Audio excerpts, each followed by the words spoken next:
Una de las cadenas de televisión tiene una serie de 5 programas sobre los inicios del cristianismo e incluyen la crucifixión de Jesucristo, una de las imágenes más gráficas que haya visto. Y entre todos los emblemas del mundo, ninguno es admirado, glorificado y adorado como la cruz.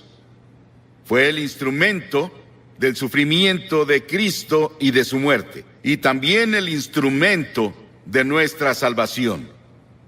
La historia de la cruz es muy interesante porque se remonta a India, se remonta a China, mucho antes de que Cristo viniera.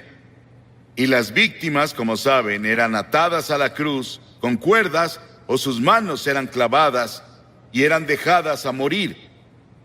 Y el calor del sol, el peso de su cuerpo y la tortura que pasó antes de ir a la cruz tardaban a veces 2 o 3 días y a veces una semana para que la persona muriera en una cruz, la más terrible, la más fea, la más dolorosa forma de morir que podamos imaginar.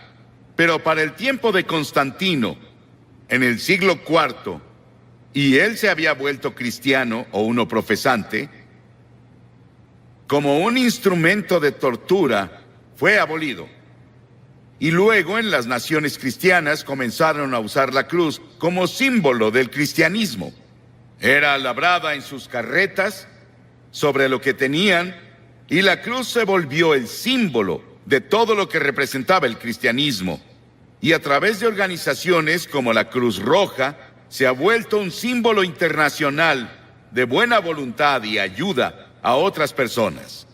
Hebreos, el 6º capítulo, dice: es imposible aquellos que una vez iluminados, que han saboreado el don celestial, que han tenido parte en el Espíritu Santo y que han probado la buena palabra de Dios y los poderes del mundo venidero, si se apartan, no pueden renovar su arrepentimiento, ya que crucifican contra sí mismo al Hijo de Dios de nuevo y lo exponen a la vergüenza pública. Siempre que se proclama el Evangelio, los que escuchan el mensaje y reciben a Cristo como Salvador, lo hacen a través de la cruz, pero si descuidas o rechazas la oferta de Dios de amor y misericordia de la cruz, tú ayudaste a crucificar a Jesucristo. Por eso está mal decir que los judíos crucificaron a Cristo, como los cristianos decían principalmente en la Edad Media, y solían intentar convertir a los judíos a punta de espada, con una pistola en su cabeza o con un cuchillo en su cuello para intentar hacer que se convirtieran, porque decían que eran los asesinos de Cristo. Ellos no mataron a Cristo. ¿Sabes quién fue? Todos nosotros.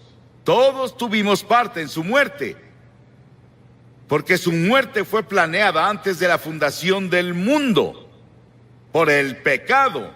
Y la Biblia dice que todos pecamos y no alcanzamos la gloria de Dios. Hay 4 dimensiones de la cruz en las que pienso cuando hablo de ella. Pienso en la amplitud de la cruz. El amor de Cristo se manifiesta en la cruz de Cristo, que incluye a todo el mundo. El amor de Dios se extiende a África, a Asia, a Latinoamérica, a Rusia, a China, a Estados Unidos, a Canadá, a todo el mundo. Te incluye a ti, quien quiera que seas, de cualquier religión, o si no tienes religión. Dios te ama y dice desde la cruz: te amo. Y hay una longitud de la cruz. No tiene medida. Se extiende de la eternidad a la eternidad, de lo eterno a lo eterno. Cuando Noé construyó el arca, ¿saben cuánto medía? 137 metros de largo. Cuando Salomón construyó el templo, ¿saben cuánto medía? 27 metros. Si construyes una caja para herramientas, puedes medir la madera con una regla. Pero ¿cómo mides de lado a lado el amor de Dios? En la cruz. La Biblia dice, Pablo dice, que el amor de Dios sobrepasa todo conocimiento. No hay forma de que una mente finita comience a entender el amor de Dios que dio a su Hijo en la cruz para morir por ti. Porque tú y yo merecíamos morir. Merecíamos el infierno y el juicio.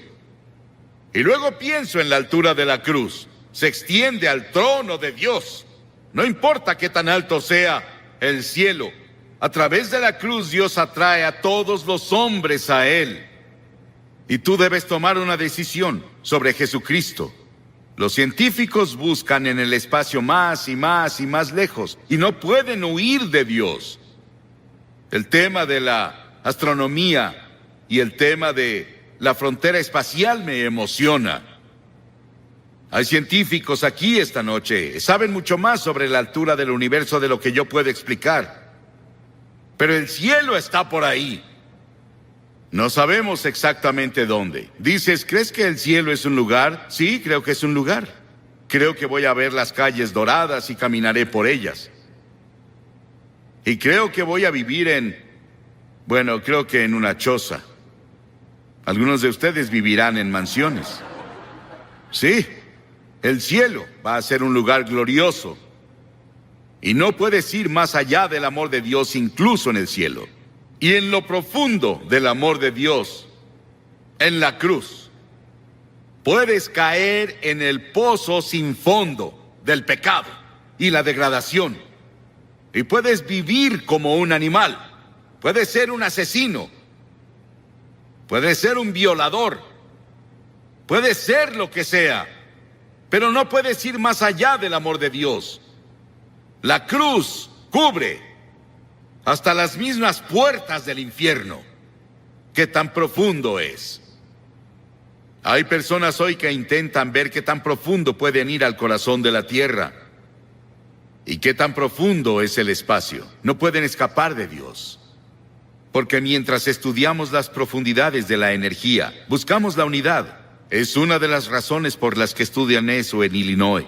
La Biblia dice que profundas son las riquezas de la sabiduría y del conocimiento de Dios. Atrae a cada pecador a la exaltada altura del cielo. Pero yo, cuando sea levantado de la tierra, atraeré a todos a mí mismo, dijo Jesús. Piensa en la cruz por un momento y en su sufrimiento, por ti y por mí. Dice que Jesús soportó 5 heridas básicas, que los médicos definen como: primera, contusión, cuando lo golpearon en la cabeza y lo torturaron y le pusieron la corona de espinas por ti. Laceración, le descubrieron la espalda y con látigos de cuero largos con ganchos de acero en la punta lo golpearon hasta que sangraba, de pies a cabeza. Era el método romano, torturaban a los prisioneros antes de llevarlos a la cruz. Luego hubo penetración cuando le enterraron la corona de espinas en la frente y su cabeza sangró. Hubo una perforación cuando clavaron los clavos en sus manos y pies.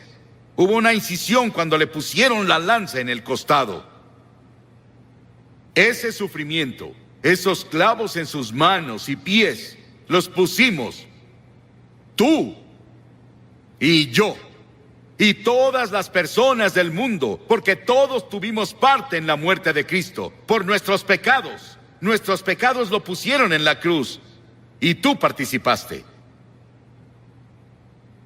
Tal vez estás viendo por televisión en algún lugar y te gustaría venir a la cruz esta noche y encontrar el amor de Dios y el perdón de Dios y el toque de Dios en tu vida. Y luego quiero que vayamos a la cruz desde otro punto de vista. Quiero que veamos las frases de Cristo desde la cruz.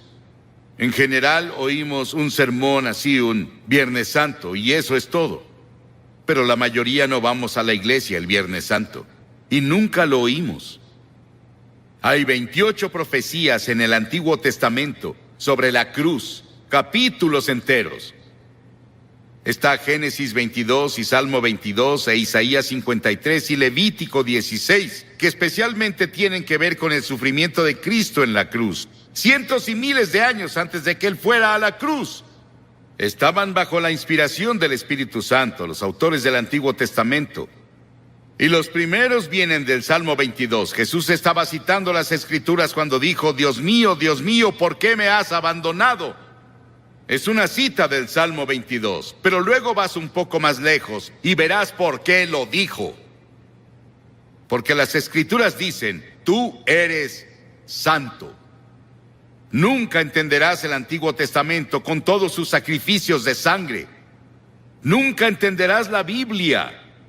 Nunca entenderás la muerte de Cristo en la cruz hasta que entiendas que Dios es santo y justo y puro y que no puede ni siquiera ver el mal.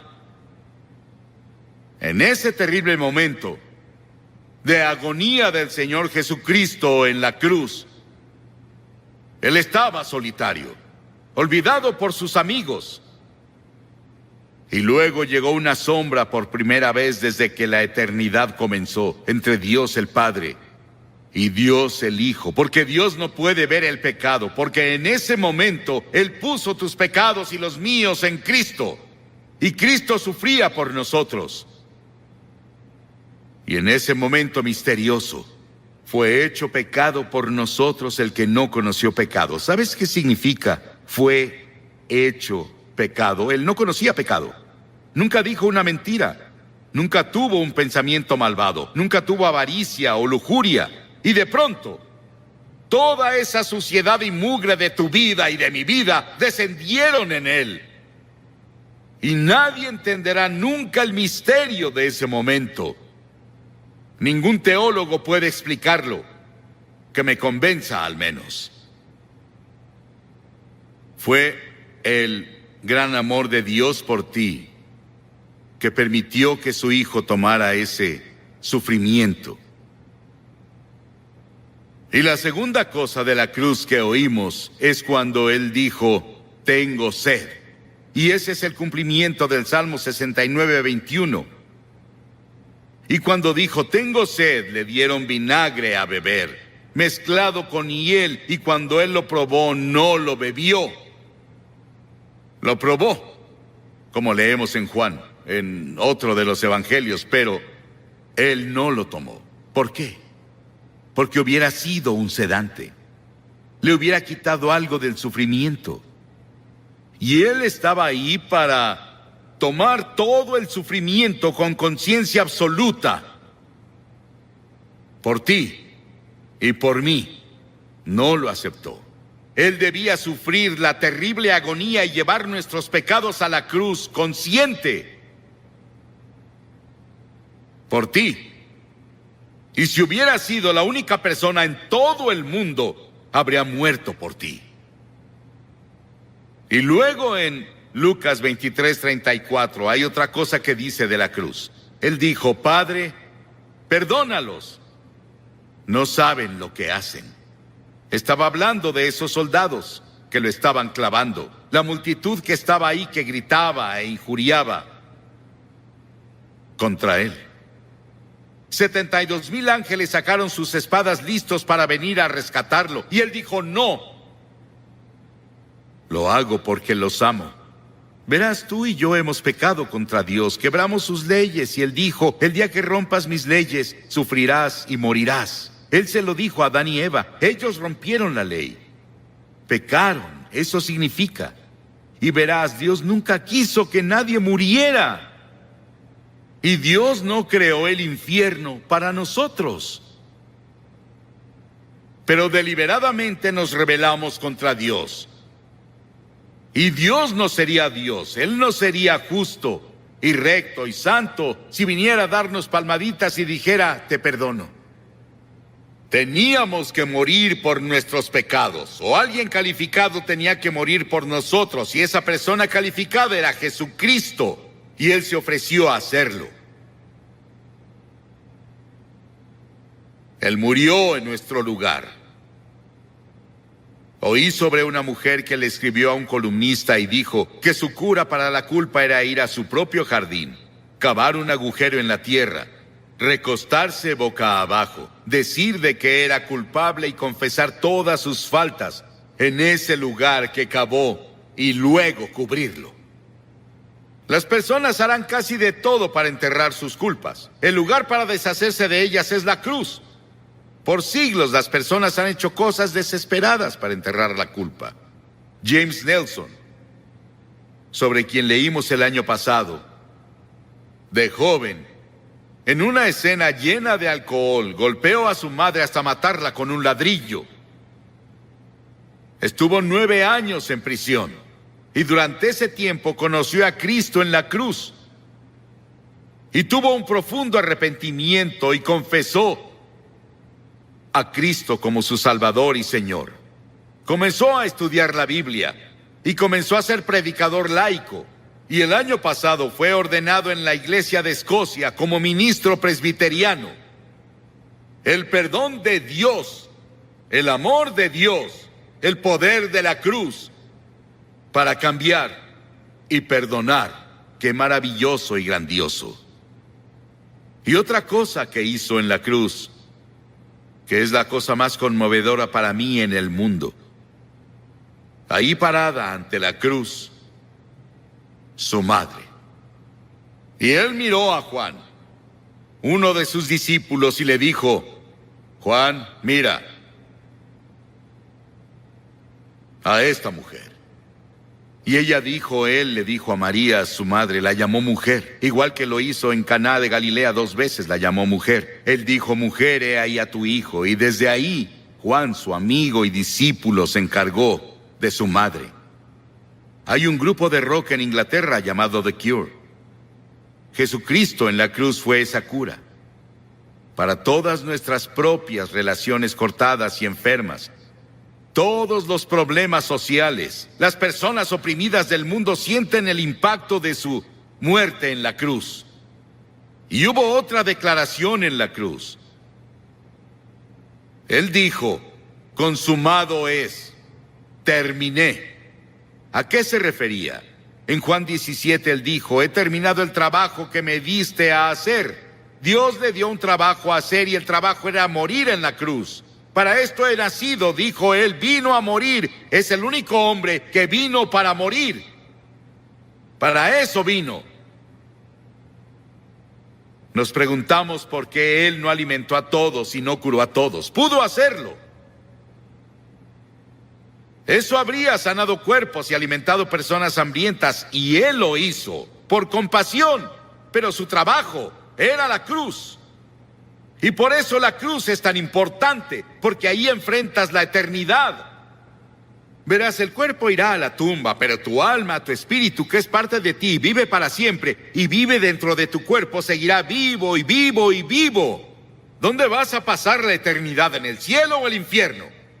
Se decidirá por la cruz lo que haces con la cruz. Porque desde la cruz Él te pide que te arrepientas de tus pecados y lo recibas como Señor y Salvador. Sí, fue consumado. Y luego dijo algo más. En Lucas 23, y cuando Jesús había clamado en voz alta, dijo: Padre, en tus manos encomiendo mi espíritu. He visto a personas morir. Bastantes personas morir. Oigo su estertor de muerte en su garganta. Pero no hubo estertor de muerte en la garganta de Jesús. No le quitaron la vida a él. Él la entregó voluntariamente y dijo en voz alta, noten que es voz alta, dijo: te encomiendo mi espíritu. En tus manos, Señor, encomiendo mi espíritu. Él entregó su espíritu a Dios el Padre. Y al decir esto, Él nos otorgó a cada uno de nosotros la posibilidad del regalo de la vida eterna. Puedes tener vida eterna esta noche.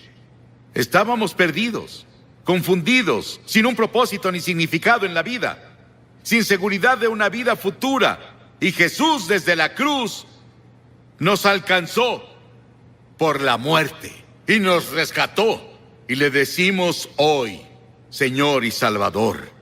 ¿Estás seguro de que Él es tu Señor y tu Salvador? Miles de personas van a la iglesia, pero no están seguros de si han entregado sus vidas a Cristo. Y luego al final hubo una declaración que le hizo al ladrón en la cruz. Las masas abajo gritaron: si eres el Hijo de Dios, baja y sálvate tú. Y otros le decían: salvó a otros, pero no puede salvarse él. Se burlaban, abucheaban, se reían.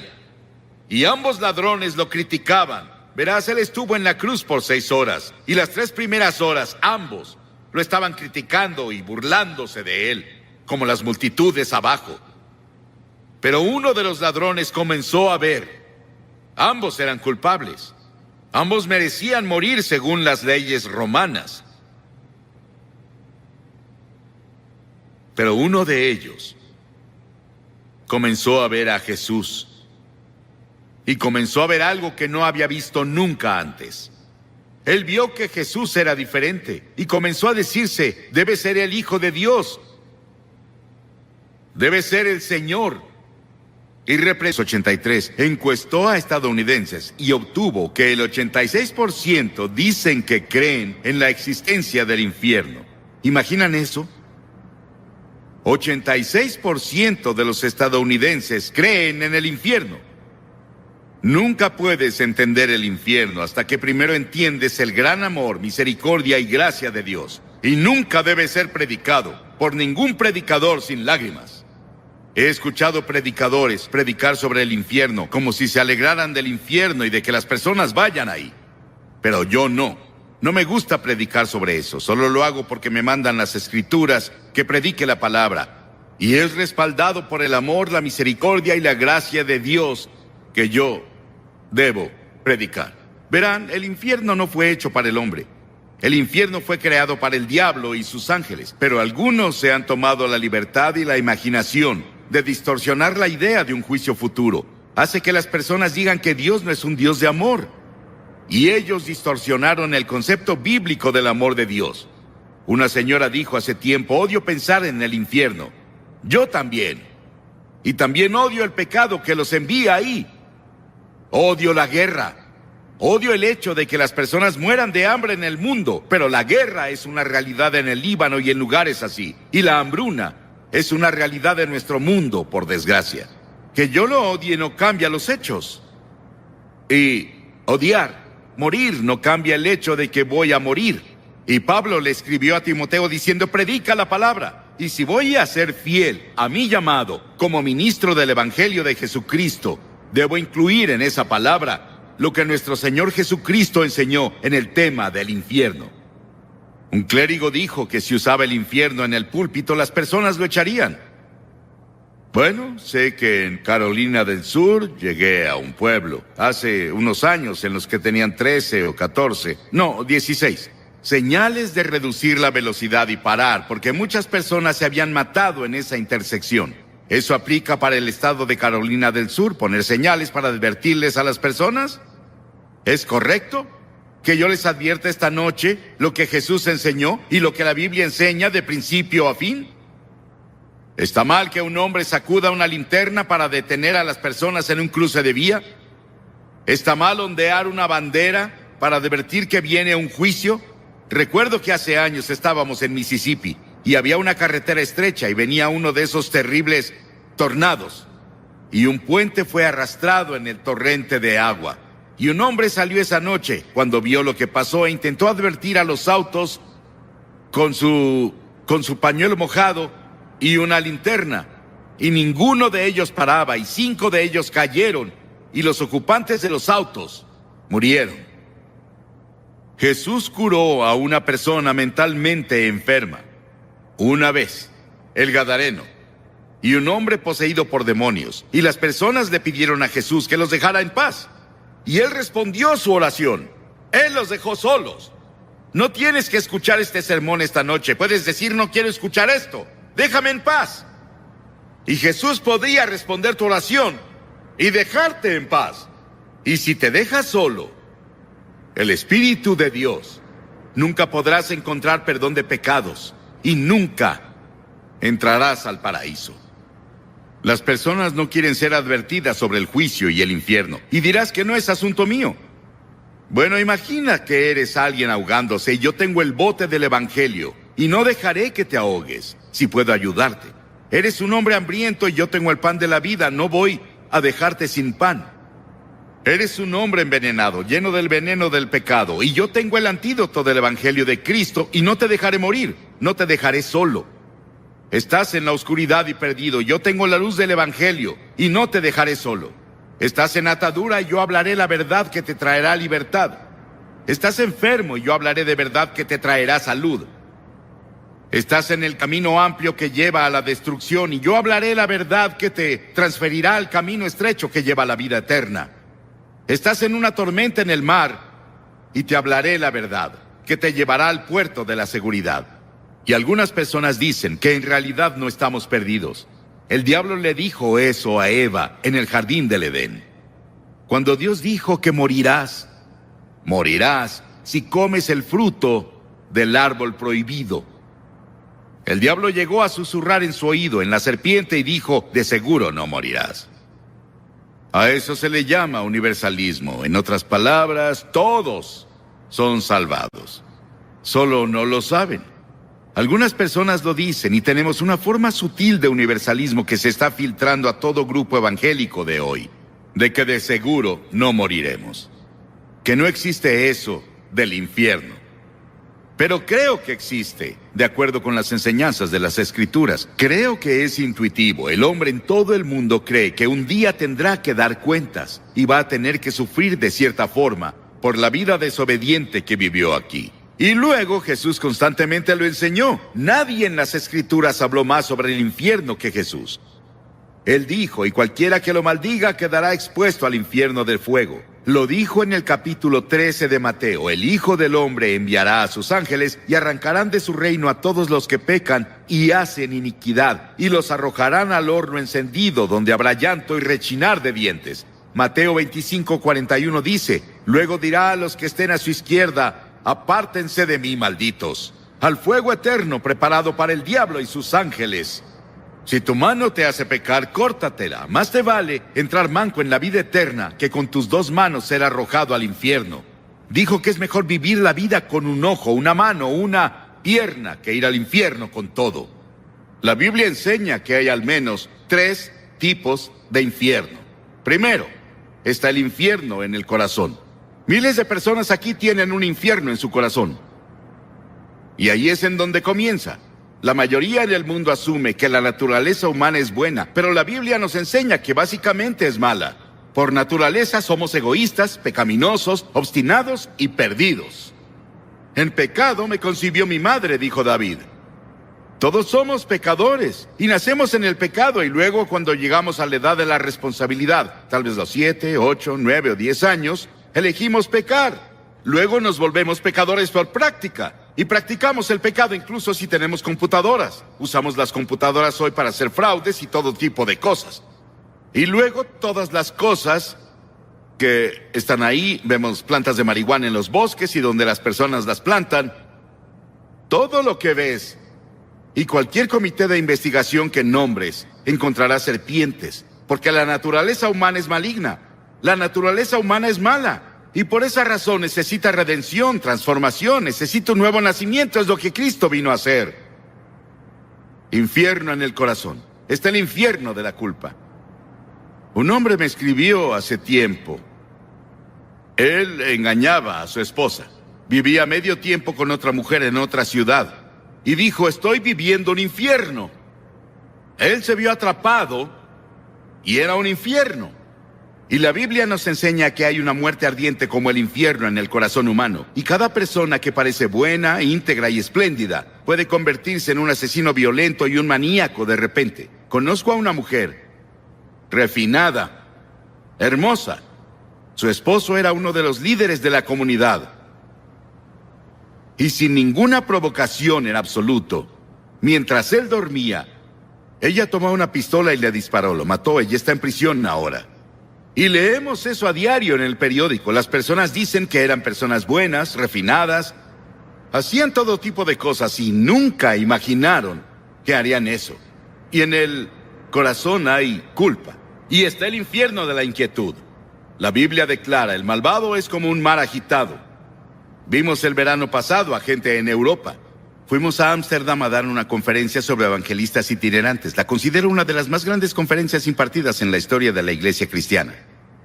Y nos vimos con muchas otras personas que estaban solo buscando algo, no sabían qué. Vi a estadounidenses y personas de Japón y de todos lados corriendo como si su vida dependiera de ello. No sabían a dónde iban o qué hacían, solo iban, intentando encontrar descanso y paz. Y está el infierno de la lujuria. La viuda que se entrega al placer ya está muerta en vida. Alguien me preguntó el otro día qué significa lujuria. Hablaré un poco de eso mañana en la noche con los jóvenes. Pero lujuria significa no solo ver a una mujer o a un hombre y admirarlos. Significa que si tuvieras la oportunidad, cometerías inmoralidad. En otras palabras, la lujuria es tanta que cederías si pudieras. Y muchas personas tienen fantasías y hay lujuria en sus fantasías. Y está el infierno del odio. Este infierno del odio ha estallado en guerras y motines y todo tipo de conflictos. El infierno se mudó a la tierra. Y finalmente, está el infierno en el futuro. Y el infierno futuro es una proyección del infierno que tienes ahora en tu corazón, en tu casa, en nuestro mundo. Salvo que sigue y sigue. Jesús habló más sobre el infierno que cualquier persona en la Biblia, como dije hace un momento, pero nos advirtió para que huyamos de él. Este es el hecho del infierno que hace que el amor de Dios sea tan sorprendente y glorioso. El hecho de que se hizo para el diablo y sus ángeles, y escuchamos al diablo y seguimos al diablo y hacemos lo que el diablo dice. Y Dios nos ama tanto que pensó en un plan para salvarnos, para que nunca tengamos que pasar un día en el infierno. ¿Cuál es la naturaleza del infierno? Bueno, hay muchos misterios que rodean este tema. Esencial y básicamente es la separación de Dios. Estamos separados de Dios por el pecado, y eso continúa en la eternidad. Y hay 3 palabras que Jesús usó para describir el infierno. Él usó la palabra muerte. Verás, Dios es vida, y estás separado de la vida de Dios. Estás muerto, espiritualmente muerto, separado de Dios. Y luego usó la palabra gran oscuridad. Dios es luz, estamos separados de la luz. Vivimos en oscuridad. Y luego usó la palabra fuego. Y seguido me pregunto si ese es un fuego terrible dentro de nuestros corazones por Dios, por la comunión con Dios que nunca puede ser saciado. Hemos rechazado a Dios, le hemos dado la espalda a Dios. Nunca podemos conocer a Dios. Se indica en esta historia que este hombre no tenía una segunda oportunidad. Se indica en esta historia que este hombre se volvió muy evangelístico. Él quería alcanzar a sus hermanos. Piénsalo, él estaba en el infierno. Y quería que sus hermanos fueran alcanzados por alguien. Que fuera a su casa y les advirtiera a sus hermanos que no fueran ahí. Hagan lo que sea, pero no vengan aquí. Y esas personas que se han ido antes, tal vez están sufriendo las punzadas del infierno por una eternidad. Estarían aquí esta noche para advertirte. Vuélvete. Arrepiéntete de tus pecados. Recibe a Cristo. Asegúrate de tu relación. No vengas para acá. Es el desvanecimiento de la presencia de todo lo que es alegre y bueno y correcto y feliz. Y las Escrituras dicen, prepárate. Para conocer a Dios nos preparamos para todo salvo la muerte. Nos preparamos para la educación, los negocios, las carreras, el matrimonio, la vejez, pero no para el momento del juicio. Quitamos todo tipo de seguro que podemos si nos preocupamos sobre las pensiones de la vejez, la seguridad social y el resto de eso. Pero no tienes la seguridad de tu relación con Cristo. Está establecido que los hombres mueran una sola vez y después el juicio.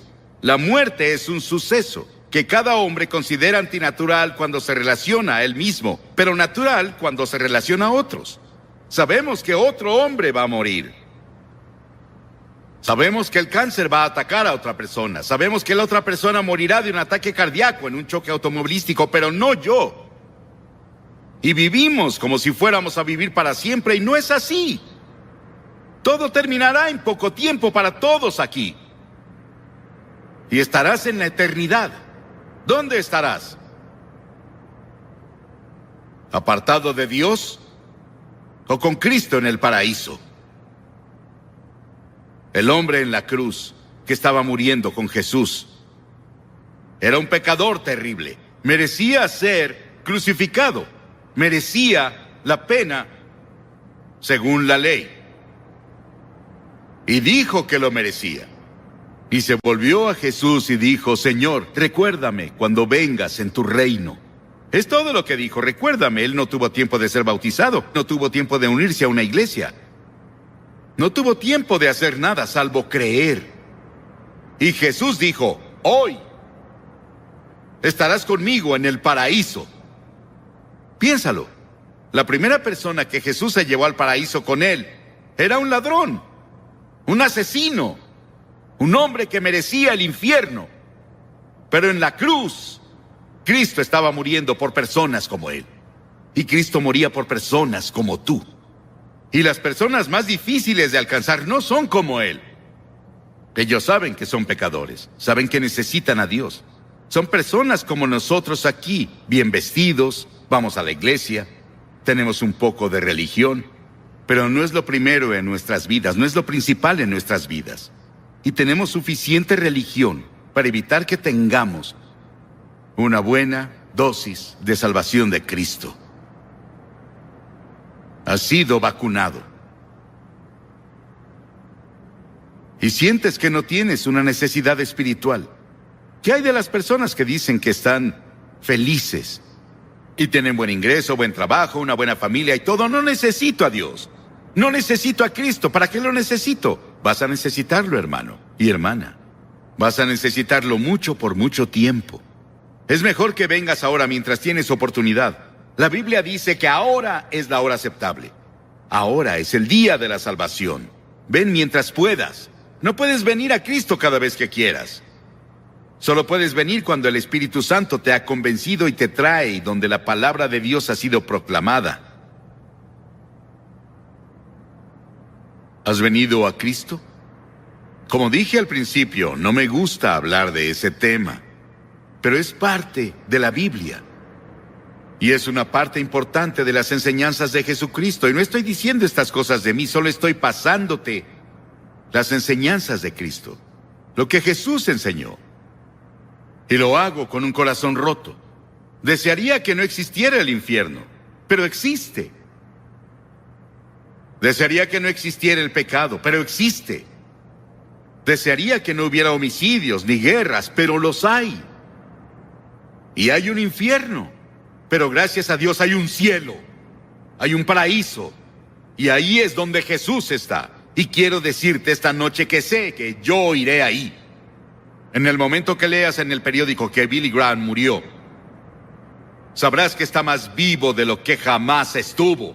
Y estoy en el paraíso. Y ya quiero estar ahí.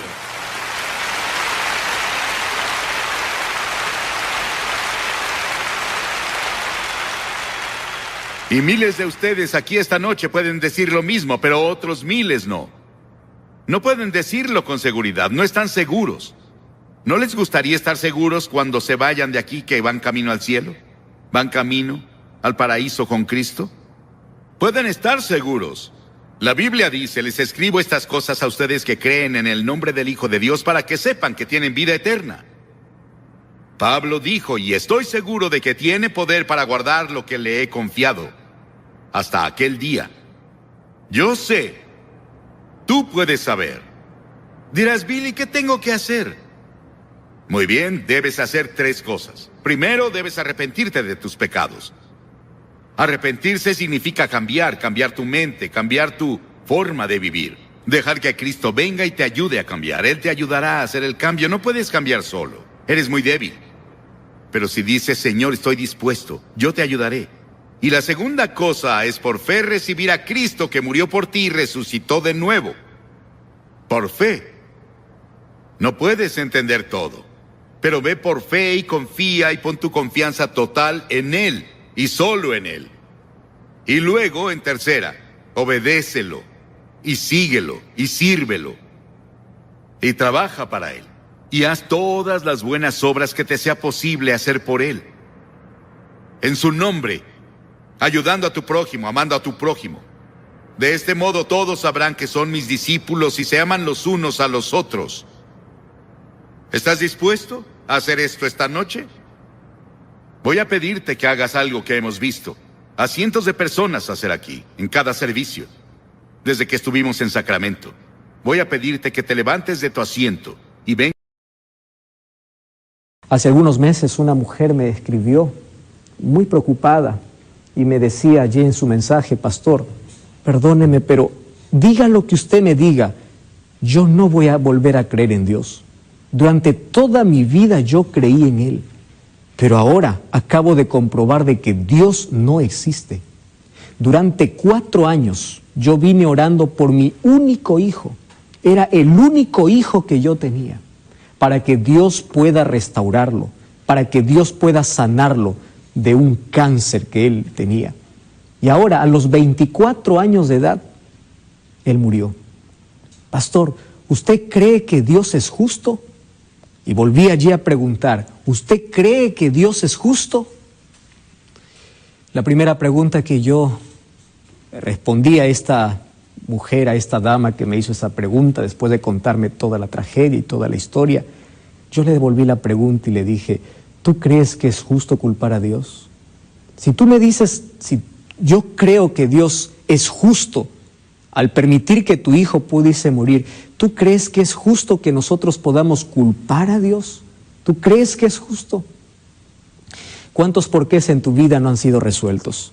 Estuve leyendo un artículo interesante y decía que el 60% de ateos que existen en el mundo son personas que en algún momento creyeron en Dios. Todos creyeron en Dios. Sin embargo, ese 60% tuvieron tantas preguntas en su mente que no consiguieron encontrar respuestas.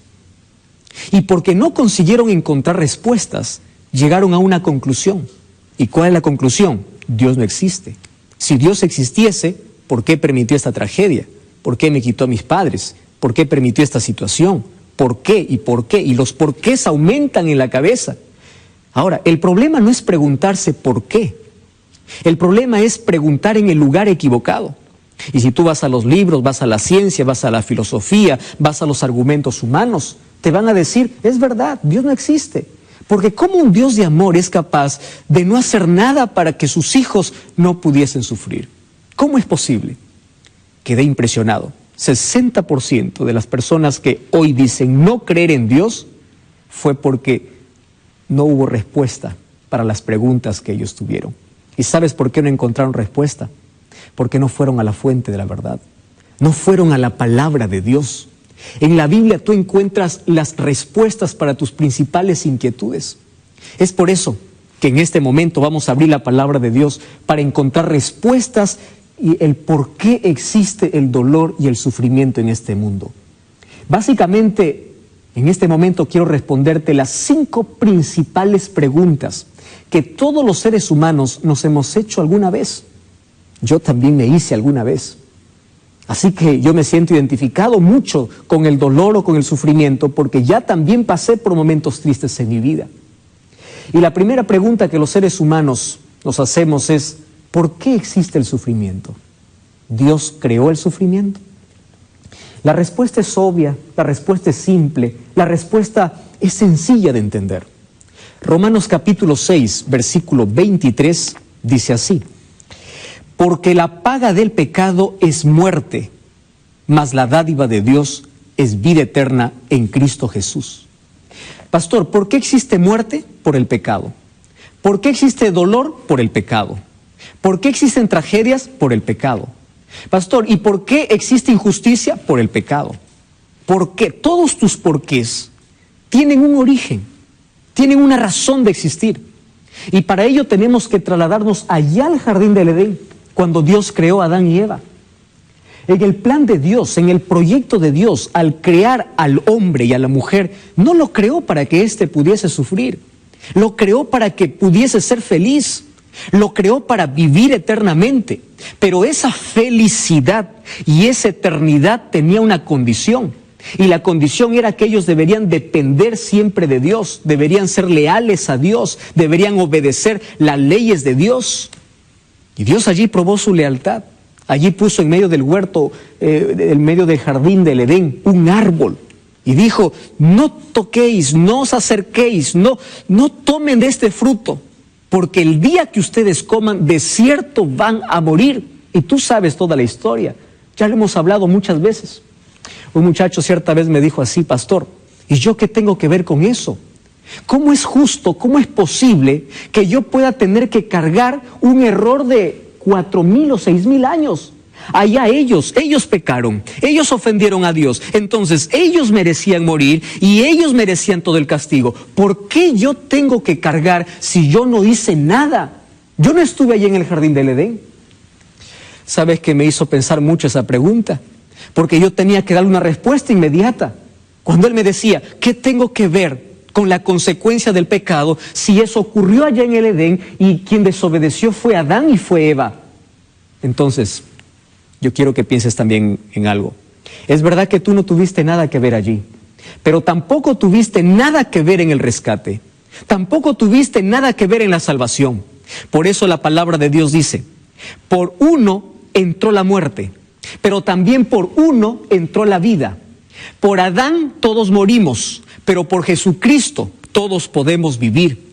Eso significa, así como tú no tuviste nada que ver en la entrada del pecado, tampoco tuviste que hacer nada para que hoy puedas tener acceso a la salvación. Dios te entregó, Dios te dio. Entonces estamos en la misma situación también hoy que Adán y Eva. Es cuestión de nuestra elección para vivir o para morir eternamente. Entonces, la respuesta es simple. ¿Por qué hay sufrimiento? Por la entrada del pecado. Lejos de Dios es un caos. El momento que el ser humano se separa de Dios, empieza a morir. ¿Qué cosa es pecado? Pecado es darle espalda a Dios. Pecado es ofender a Dios. Pecado es desobedecer la voz de Dios. Pecado es ofender o romper la ley de Dios. Es decir, romper una relación con Dios. Y cuando uno da un paso al costado de Jesús, cuando uno huye de Dios, entra en el terreno de la muerte, del dolor y del sufrimiento. Y aquí viene una segunda pregunta que los seres humanos nos hacemos. Pastor, ahora entiendo el origen del sufrimiento, pero ¿por qué todos tenemos que sufrir? ¿Por qué? Sabes, los seres humanos sufrimos por 3 razones. Primera razón, la mayor parte de nuestro sufrimiento son solamente consecuencia de nuestros actos. La gran parte de las enfermedades que existen en el mundo y que el ser humano tiene que cargar esa enfermedad en su cuerpo son por desobediencia a las leyes de la salud. Leyes que Dios estableció en su palabra. Leyes de alimentación, leyes de hábito, leyes de estilo de vida, etc. Tú sabes que hay cosas que te hacen daño, pero tú sigues consumiendo. Sabes que el alcohol trae cáncer, sabes que el cigarrillo te quita la vida, pero aún sigues consumiendo. Y en tu afán de ser libre en esta vida, no tienes control. Das rienda suelta a tus deseos, a tus impulsos, dices soy libre, yo no tengo a Dios, tengo mi vida, yo puedo hacer lo que quiero. Claro, y eso de hacer lo que quiero, ¿qué involucra? Involucrarse en el placer, dar rienda suelta a los sentidos, satisfacer nuestros propios deseos. Y dime, ¿dónde terminamos? ¿Acaso no terminamos cosechando aquellas cosas que nosotros sembramos en la vida? Y finalmente, ¿quién es el culpable? Culpamos a Dios. Tú eres el culpable del cáncer. Nunca decimos, yo soy el culpable por tener una mala alimentación. Dios es el culpable de las tragedias. Nunca decimos, yo porque destruyo el medio ambiente. Siempre tratamos de buscar un culpable. La mayor parte de nuestro sufrimiento son el resultado de nuestras malas decisiones. Y aquí quiero hablar para ti. Mientras más lejos estés de Dios, peores decisiones vas a tomar en la vida. Y vas a cosechar siempre lágrimas y fracasos. Mientras más lejos estés de Dios, entonces tú no vas a tomar decisiones sabias. Y allí tú te vas a hundir en el sufrimiento. Por eso es una pérdida de tiempo, pérdida de vida, pérdida de horas, vivir lejos de Dios. Dios quiere liberarte del pecado. Dios quiere salvarte del pecado, porque sabe que las consecuencias del pecado traen sufrimiento. ¿Por qué muchas personas están en la cárcel? ¿Por qué muchas personas están con cáncer? ¿Por qué muchas personas están sufriendo? Solamente cosechan el resultado de aquellas cosas que siembran o que sembramos en la vida. La primera cosa por la cual nosotros sufrimos es porque son el resultado de nuestras decisiones y de nuestras elecciones. La segunda razón por la cual nosotros sufrimos, o porque el sufrimiento toca la vida del ser humano, es porque aquí en la tierra hay un enemigo de Dios que se deleita en hacernos sufrir. ¿Y sabes cuál es el propósito del diablo? El propósito del diablo es que en tu cabeza esté desfigurado el rostro de Dios. El diablo quiere que tú mires al cielo y digas así: tú eres un Dios malo, tú eres un Dios injusto. ¿Por qué los niños mueren? ¿Por qué hay tempestades? ¿Por qué hay inundaciones? ¿Por qué la gente la gente buena muere y por qué la gente mala sigue viva? Entonces en tu cabeza se crea un concepto equivocado de Dios. Y el diablo aplaude cuando tú dices: ya no creo en Dios, ya no voy a seguir a Dios, reniegas contra Dios y te levantas y te sublevas contra Dios. El diablo aplaude y dice: lo logré. ¿Por qué? Porque el sufrimiento te llevó a cuestiones. Y esas preguntas no tuvieron respuestas porque no fuiste a la palabra de Dios. Entonces el diablo se deleita en hacer sufrir al ser humano con un propósito: para desfigurar el carácter de Dios. El diablo quiere que tú pienses que Dios es malo, que Dios es injusto, que hace sufrir al inocente. Eso es lo que quiere hacer el diablo. Y número 3, sufrimos porque hay pecado. Mientras exista pecado en el mundo, siempre habrá dolor y siempre habrá sufrimiento. Hay una tercera pregunta: ¿por qué las personas buenas sufren? ¿Acaso Dios no puede levantar una barrera de protección para sus hijos? Entonces quiero explicarte algo. Tenemos que nosotros analizar esta noche qué cosas Dios prometió y qué cosas Dios no prometió. Porque muchas veces nosotros vamos a Dios a reclamarle cosas que Él nunca nos dijo. Para ver qué cosa Dios no prometió, mira lo que dice el libro de Salmos, capítulo 34, versículo 19. Cuando a mí me hacen la pregunta: ¿por qué la gente buena sufre?, yo gusto leer de este texto. Dice así: muchas son las aflicciones del justo. ¿Te das cuenta de lo que está diciendo la Biblia? Quiere decir que el hombre justo, la persona íntegra, la persona fiel a Dios, no está excluida del sufrimiento. Muchas son sus aflicciones, pero también dice: de todas ellas Dios las librará. Versículos anteriores dice: cercano está a Jehová los quebrantados de corazón. Y el versículo 17 dice: claman los justos y Jehová los oye y los libra de todas sus angustias, de todos sus problemas. ¿Esto qué significa? Dios nunca prometió que mientras estés en el mundo, el sufrimiento no va a tocar tu vida. Jesús dijo: en el mundo tendréis aflicción, pero confiad, yo he vencido al mundo. Cuando tú escuches a alguna iglesia, algún predicador que viene y te dice: desde el momento que aceptas a Jesús, tú no vas a tener problemas, aquí paras de sufrir, de hoy en adelante vas a vivir solo en prosperidad, recuérdale que Jesús nunca nos prometió aquí en la tierra vivir sin problemas. Porque aquí en la tierra hay pecado, y la consecuencia del pecado es el dolor, y es el sufrimiento, y es la muerte. Mientras estemos aquí, vamos a sufrir. Es por eso que en San Juan 14:1 dijo: no se turbe vuestro corazón, porque yo voy a la casa de mi Padre, y en esas moradas no habrán más dolor. Pero mientras vivamos aquí en la tierra, los buenos y los malos van a sufrir, los justos y los injustos van a sufrir, los inocentes van a morir, porque aquí en la tierra está llena de pecado. Ahora viene otra pregunta: pastor, entonces, ¿cuál es la ventaja de creer en Dios? Si yo voy a sufrir igual. Cierto hombre que tenía una grande embarcación preguntó a un cristiano y le dijo: ¿y tú por qué sirves a Dios? Si te da bien en todo, eres buen comerciante, tienes dinero, tienes familia, todo te va bien, ¿por qué sirves a Dios? No tiene necesidad de Dios. Este cristiano le pregunta a este piloto, porque él piloteaba allí una nave, y le dice: ¿y tú por qué tienes un ancla? ¿Por qué tienes un bote salvavidas? ¿No ves que el tiempo está bueno? Y el piloto le dice: no, es que nadie sabe que se va a despertar una tempestad. Entonces allí el salvavidas es mi única salvación. El cristiano le responde así: Dios es así para mí. Ahora estoy en buen momento, pero ¿por qué yo sirvo y amo a Dios? Porque en las tempestades de la vida yo sé a dónde correr, yo sé a dónde ir. David decía: Dios es nuestro amparo y fortaleza, es nuestro pronto auxilio en las tribulaciones. ¿A dónde corres si no tienes a Dios? ¿A dónde corres? Dime a dónde te vas. Una cosa es sufrir con Dios y otra cosa es sufrir sin Dios. Una persona que no tiene a Dios en el corazón, ante los problemas se enloquece. Ante las dificultades busca la muerte. La gente se suicida. Pero cuando una persona tiene a Dios en el corazón, puede perder el trabajo, pero cuando llega la noche se va a descansar y duerme confiado de que Dios va a proveer todas sus necesidades. Cuando una persona tiene a Dios y pierde un ser querido, llora, sí llora. Claro que llora, porque la ida de un ser querido nos causa dolor. Pero Pablo decía, ustedes deben llorar como aquellos que tienen esperanza, no como aquellos que no tienen esperanza. ¿Qué significa tener esperanza? Que hoy yo entierro a mi ser querido, pero sé que cuando Cristo regrese, esa persona va a resucitar y allí no habrá más despedidas, no habrá más dolor, no habrá más muerte, no habrá más lágrimas. Esa es nuestra mayor esperanza. Entonces, querido, vale la pena ser fiel a Dios. Mira, el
Les voy a pedir que vayan conmigo al tercer capítulo del libro de Génesis. Y al final de este capítulo dice esto: y el Señor Dios dijo, he aquí, el hombre se ha vuelto como uno de nosotros, al conocer el bien y el mal. Y ahora pues que no alargue su mano y tome también del árbol de la vida, y coma y viva para siempre. Por lo tanto el Señor Dios echó fuera al hombre del jardín del Edén, para que labrara la tierra de la que había sido tomado. Lo echó fuera al hombre, y puso al oriente del jardín del Edén un querubín y una espada encendida que se revolvía hacia todos lados, guardando el camino del árbol de la vida. En otras palabras, Dios estaba apartando al hombre del árbol de la vida, porque si el hombre hubiera comido del árbol de la vida, viviría para siempre en sus pecados, sin ninguna esperanza de redención. Supongamos, por ejemplo, que un hombre como Hitler viviera y comiera del árbol de la vida y viviera para siempre, y tendríamos a Hitler durante miles de años y muchos más Hitlers, y controlarían la tierra. Y entonces Dios envió la muerte como un juicio, pero también como una bendición, porque cada generación viene y muere y nace de nuevo otra generación, y todos los Hitler del mundo mueren eventualmente. Y la Biblia dice en Eclesiastés 3:2 que hay un tiempo para nacer y un tiempo para morir. Está designado para el hombre que muere una vez y después de esto el juicio. Pero a menudo me encuentro que a la gente no le gusta hablar de la muerte. ¿Por qué? En Estados Unidos, un joven de 17 años, por el momento a sus 17 años, ha visto un promedio de 15,000 asesinatos en la televisión. Y hay una ola de éxitos de ventas sobre la muerte en este momento, y algunos piensan en la muerte como un periodo de la vida. Así que Winston Churchill dijo una vez que cuanto más envejeces, más necesitas dormir, hasta que finalmente dormirás para siempre. Él dijo que en la vida hay muchas avenidas, pero todas conducen hacia la muerte que abarca todo. Y quiero preguntarle esta noche si estás preparado para morir. ¿Has hecho alguna preparación para morir? Oh, sí, quizás financieramente. Pero ¿qué hay de tu espíritu y tu alma que vivirán para siempre? ¿Has hecho un estudio de eso? Oh, ¿ocupa mucho de tu pensamiento? Lo sé. Pero la pérdida de la separación de las cosas que amas no te gusta dejar a tus familiares y amigos, y para otros es solo un momento de la vida. Y es un designio de interrogación. La muerte trae tanta incertidumbre y nos preguntamos ¿por qué? ¿Por qué? ¿Por qué? Ves a un joven cortado en la flor de la vida y preguntas ¿por qué? O ves a un niño, una chica y preguntas ¿por qué tiene que pasar todo esto? Y en parte es el error y el miedo a lo desconocido. La gente no le gusta estar sin preparación, están ansiosos para el futuro. Y quiero citar un pasaje de Amós, el 4º capítulo, que dice: prepárate para encontrarte con Dios. ¿Estás preparado? Si no estás preparado, tienes dudas al respecto, toma el teléfono y llama al número que aparece en tu pantalla. Allí habrá alguien que te va a aconsejar y hablará sobre ti y lo que puedes hacer para prepararte para la muerte y el juicio. Ahora queremos suavizar la realidad de la muerte y por eso usamos muchos cosméticos y tratamos de atrasar la pérdida de nuestra juventud. Y también la búsqueda frenética de lo mítico, la fuente de la juventud eterna. Pero no quiero recurrir esta noche al psicólogo o a los psicólogos y a los que estudian medicina. Pero quiero ir a la Biblia porque la Biblia enseña acerca de la muerte. Primero, la Biblia dice que la muerte es enemiga del hombre y de Dios. Pablo la llama enemiga. Dice en 1 Corintios 15: el último enemigo será destruido y es la muerte. Ahora es un enemigo de Dios porque Dios nunca tuvo la intención de que el hombre muriera. Cuando Dios creó al hombre, tuvo la intención de que viviera para siempre. Pero quebrantamos su ley, nos rebelamos contra él. Y él dijo: si haces eso, morirás. Tenía que cumplir su palabra. Ni el pecado, ni el dolor, ni la enfermedad, ni la muerte eran parte del plan original de Dios para el hombre. La muerte era el castigo por el pecado. Cuando él dijo: ciertamente morirás. Y el juicio será que vuelves al polvo de donde fuiste tomado. Vino después de la rebelión del hombre. ¿Estás preparado? Y luego, en segundo lugar, la Biblia enseña que este enemigo de la muerte será destruido. En 1 Corintios 15, 26 dice: el último enemigo será destruido y es la muerte. Cuando estuvimos de gira por Rusia el año pasado y fuimos a estas grandes catedrales ortodoxas, tuve el privilegio de predicar el evangelio en ellas, tal como lo hago aquí, y en la Unión Soviética. Y un teólogo de la Academia Teológica de Leningrado me dijo en el auto mientras viajábamos, dijo: señor Brand, dijo, me gustaría que pusiera más énfasis en la resurrección de Cristo, porque dijo que si Cristo no resucitó, nuestra fe es en vano. Y pensé para mis adentros: aquí estoy aprendiendo a los pies de un hombre en la Unión Soviética sobre la resurrección de Jesucristo. Ahora, algunas personas cuestionan la resurrección en esta era científica, pero Arnold D. Rabbit, un gran científico que conozco, dijo que no hay ningún hecho en la historia tan bien atestiguado como la resurrección de Jesucristo. También lo dijeron los jueces de Inglaterra en la Corte Suprema Inglesa. Dice que hay tanta evidencia de la resurrección de Cristo que es aceptada sin reservas como un hecho histórico, probado por el Tribunal Superior y asegurado con un veredicto sobre todo lo que hay en evidencia. Muchos de nuestros científicos también creen en la resurrección de Jesucristo. Ahora, en tercer lugar, la Biblia enseña que este enemigo de la muerte ya fue vencido. Ya fue vencido. Pablo dice: oh muerte, ¿dónde está tu aguijón? Oh sepulcro, ¿dónde está tu victoria? Porque la muerte y la resurrección de Cristo lo venció. Él dijo: yo estoy vivo, estaba muerto, mas he aquí vivo para siempre, y tengo la llave del infierno y de la muerte. Piénsalo, él tiene la llave del infierno y de la muerte. Ahora, la muerte está derrotada. Pablo lo compara con un insecto venenoso cuyo aguijón ha sido retraído. Dice que el aguijón de la muerte es el pecado. Quiero que pienses en la muerte. Para una persona que no conoce a Cristo, para un incrédulo.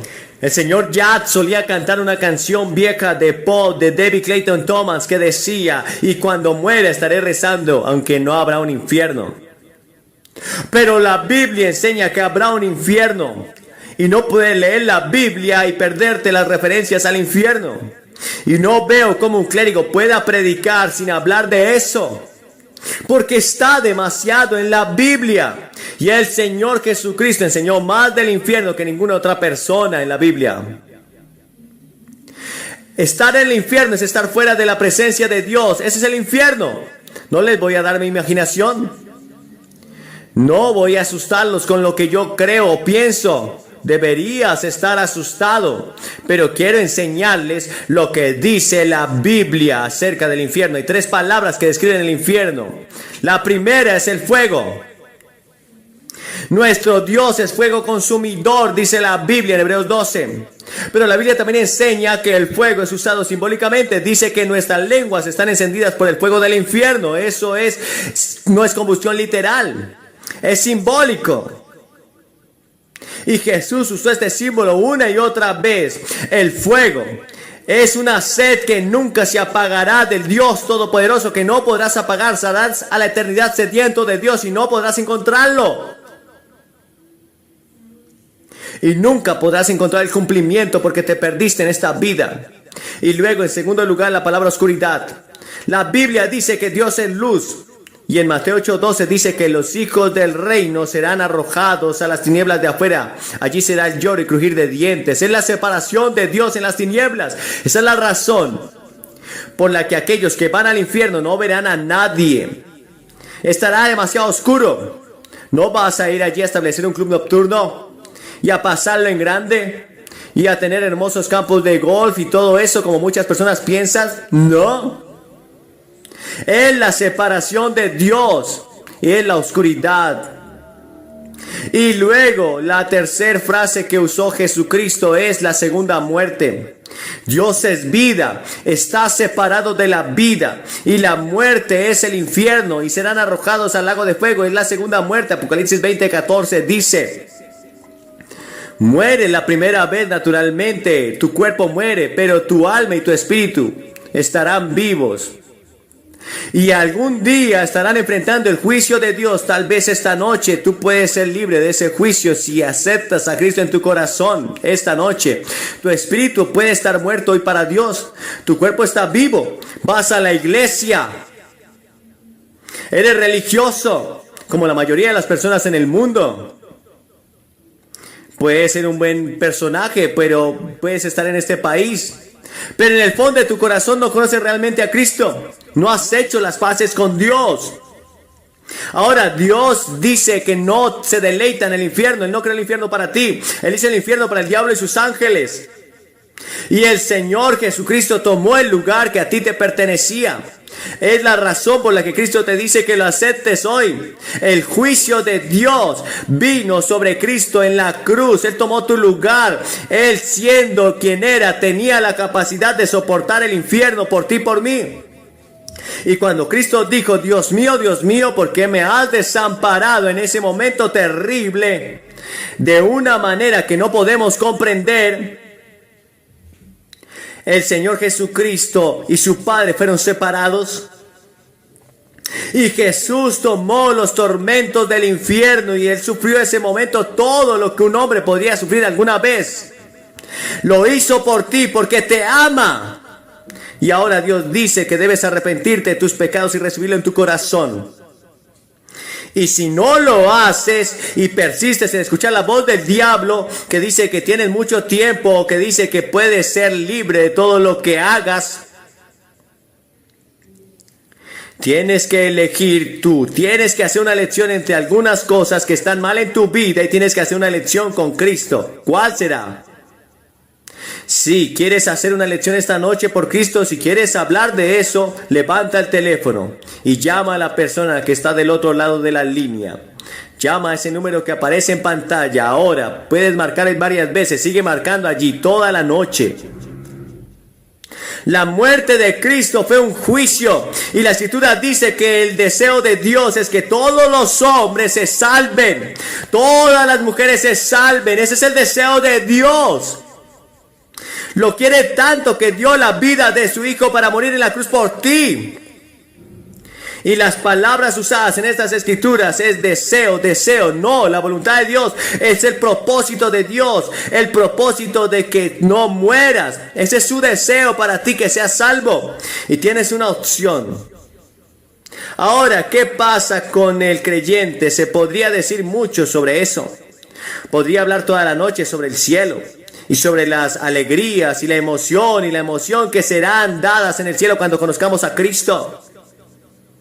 En Cristo el juicio ha pasado. La tormenta ha pasado, el infierno ha pasado. Si conoces a Cristo, no habrá juicio para ti. Por lo tanto, ahora no hay juicio para los que están en Cristo Jesús. No hay infierno. Vivirás eternamente con el Señor Jesucristo y con los santos de todos los siglos. Su muerte destruyó la muerte y los terrores que teníamos hacia la muerte, porque el Rey de Reyes resucitó. Pablo dijo: tengo un deseo de partir y estar con Cristo, lo cual sería muchísimo mejor. Estar con Cristo es vivir aquí ahora. Quiere estar con Él, dijo el apóstol Pablo. ¿Por qué? ¿Fue porque trabajó tanto por Cristo y porque había sufrido tanto? No. Él estaba listo porque hace mucho tiempo se había encontrado con Cristo en el camino a Damasco y tuvo una experiencia con el Señor Jesucristo. Y Cristo entró en su corazón y encontró una plenitud, una paz y un gozo. Encontró el propósito y significado a su vida. Cuando tuvo ese encuentro con Cristo, usted puede tener ese encuentro esta misma noche, este mismo instante.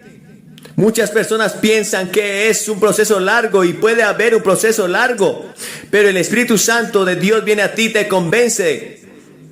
Él viene y tienes un nuevo nacimiento, una concepción, y vienes y naces de nuevo en Cristo, y luego Él viene y te da crecimiento. Son diferentes pasos, diferentes procesos. Algunos pueden tardar un lugar, pero puedes venir y el Espíritu Santo obrará en ti de una manera sobrenatural como nunca lo habías vivido.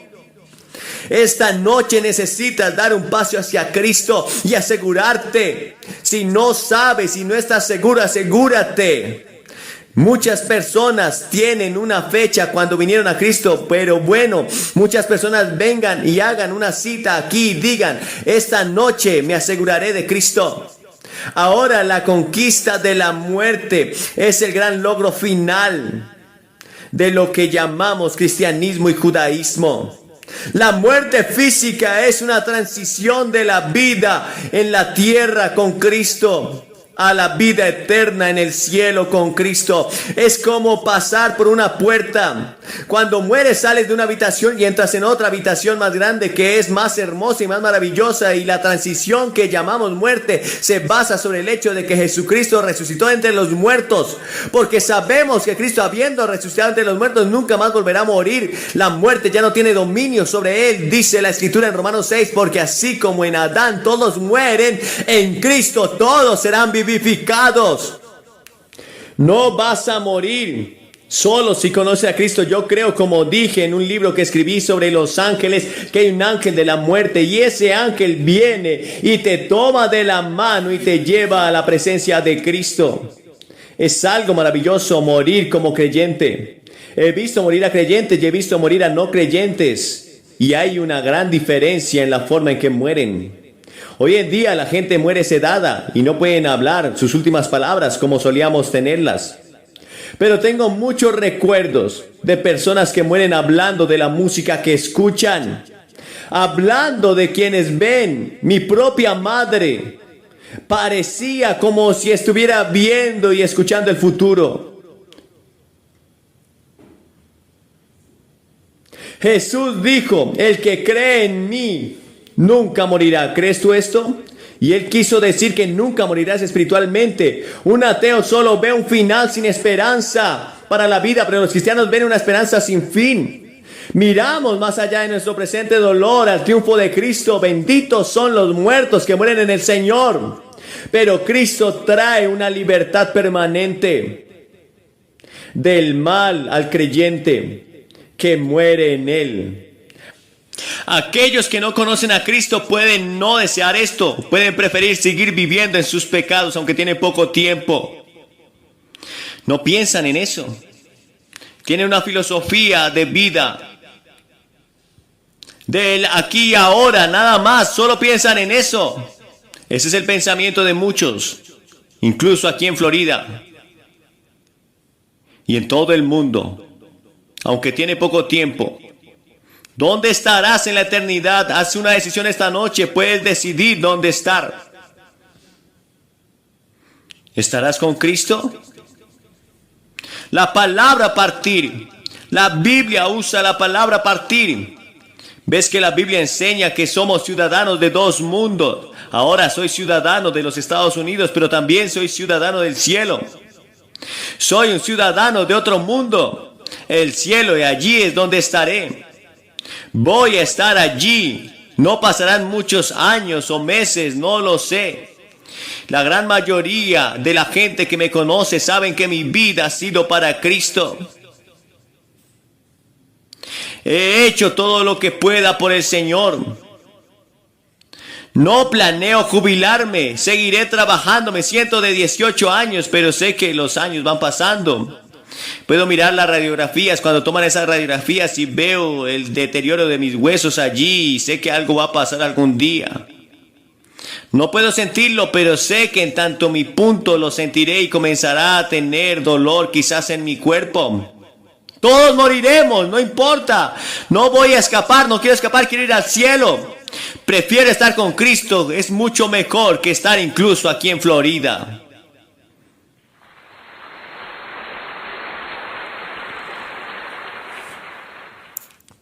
La Biblia dice que seremos como Él porque le veremos tal como Él es. Napoleón dijo una vez: muero antes de mi tiempo y mi cuerpo será devuelto a la tierra, donde se convertirá en alimento de gusanos como todo el mundo.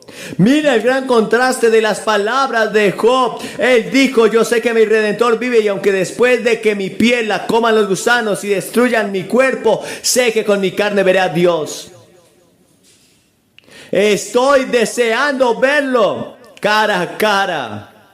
Hay un himno antiguo, una oración que dice: Señor, concédeme en mi última hora verte. Pablo dijo: luché la buena batalla, terminé la carrera y he terminado la fe. He acabado mi carrera. Dijo un obispo anglicano del siglo pasado: espero que cuando muera no tendré que decir desearía haber amado a Cristo más. Te voy a pedir esta noche que te asegures de que estás listo. Si tienes que hacer tu decisión por Cristo, pasa ahora. Tu madre no podrá hacerlo por ti. Si eres anciano, niño, niña, joven, adulto, no importa, no sabemos cuándo vas a partir de este mundo. ¿Sabes cuándo vas a partir? No lo sabes. ¿Estás listo? ¿Qué hago? Dirás.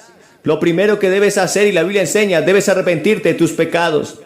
Y dices bien, ¿qué es el arrepentimiento? El arrepentimiento es cambiar de dirección, de norte, de ir hacia ti mismo, hacia Dios, de verte como un pecador e ir a la justicia de Dios, mirando a la cruz de Cristo y viviendo por Él, porque Él murió por ti. Eso significa un cambio de vida. Vas a cambiar tus hábitos a partir de este momento. Vas a pedirle a Dios que te ayude. Tal vez no puedas solo, pero vas a pedirle y Él te dará la fuerza para ayudarte.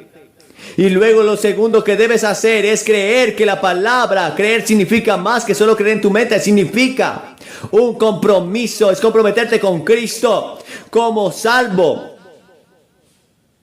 Y luego la tercera cosa, debes estar dispuesto a seguirlo y servirlo. ¿Estás dispuesto a hacer eso? Dice Billy: decidí eso hace muchos años. ¿Lo hiciste? ¿Hay una duda en ti al respecto? Muchas personas mayores han sido religiosas. Y personas más jóvenes también, porque yo era un joven religioso cuando acepté a Cristo de 16 años. Y yo era vicepresidente de la sociedad de jóvenes en mi iglesia. Pero sabía realmente que no conocía a Cristo. Eso ya lo sabía. Y cuando le piden a la gente que venga y haga eso, es muy duro quizás, pero debes hacerlo esta noche. Puedes asegurarte esta noche. Te voy a pedir que vengas y te pares frente a esta plataforma, ya que hemos visto a cientos de personas cada noche hacer su compromiso públicamente. Debes hacerlo públicamente, reconocerlo públicamente ante los hombres. No te reconoceré ante mi Padre que está en los cielos si tú no lo haces públicamente.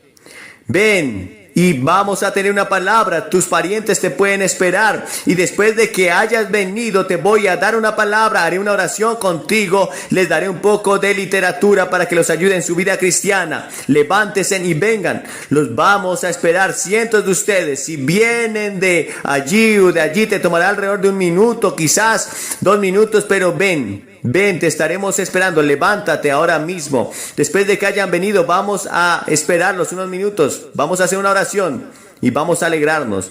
Es muy simple, pero muy importante, porque todo su futuro eterno puede depender de lo que suceda esta noche. Y usted que está viendo por televisión, levante el teléfono y llame a ese número y haga un compromiso con Cristo, ya que esta gente está comenzando a venir aquí en este estadio en Fort Lauderdale, Florida. Solo levántese y venga ahora, cientos de ustedes, vamos a esperarlos. Esta noche quiero que vayan conmigo al capítulo 16 del Evangelio de Lucas. Y comenzando en el versículo 19, hay una historia que Jesús contó. Había un hombre rico que se vestía lujosamente con lino y daba banquetes todos los días. Se tendía un mendigo llamado Lázaro a la puerta de su casa, cubierto de llagas, y queriendo llenarse el estómago con lo que caía de la mesa del hombre rico, hasta los perros se acercaban y le lamían las llagas. Resulta que murió el mendigo, y los ángeles se lo llevaron para que estuviera al lado de Abraham. También murió el rico y lo sepultaron en el infierno. El rico levantó los ojos en medio de sus tormentos y vio a Abraham de lejos y a Lázaro en su regazo. Así que alzó la voz y lo llamó: Padre Abraham, ten compasión de mí y manda a Lázaro que moje la punta del dedo en agua y me refresque la lengua, porque estoy sufriendo mucho en este fuego. Pero Abraham le contestó: Hijo, recuerda que durante tu vida te fue muy bien, mientras que a Lázaro le fue muy mal.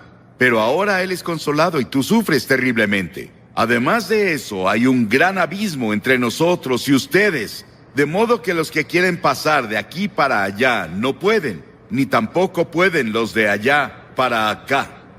Él respondió: Entonces te ruego, Padre, que mandes a Lázaro a la casa de mi padre, a mis 5 hermanos, para que les advierta y no vengan también a este lugar de tormento.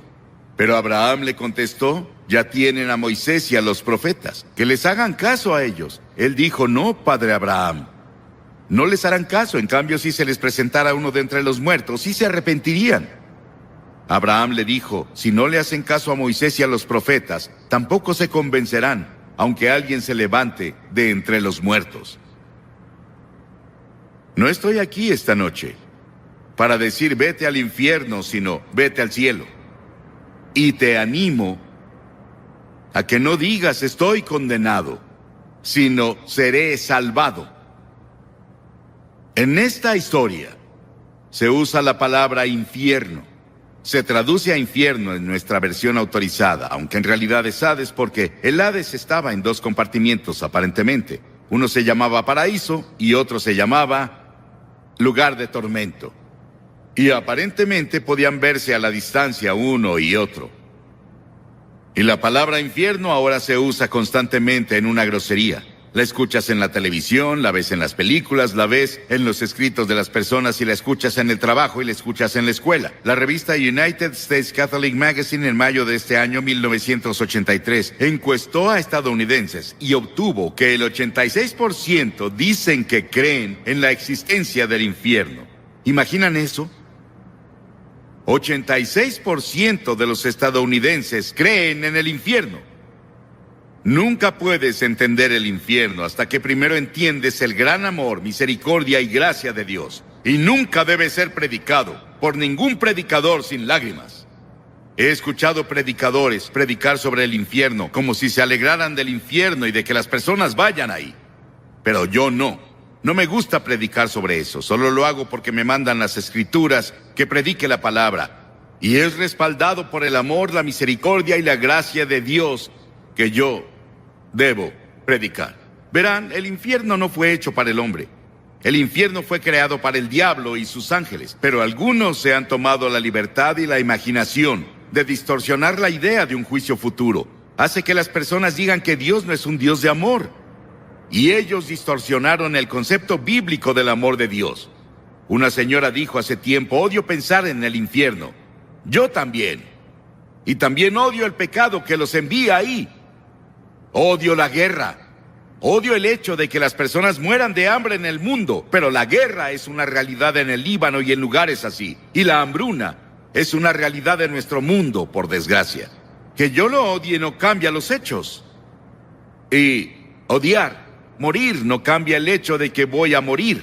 Y Pablo le escribió a Timoteo diciendo: predica la palabra. Y si voy a ser fiel a mi llamado como ministro del Evangelio de Jesucristo, debo incluir en esa palabra lo que nuestro Señor Jesucristo enseñó en el tema del infierno.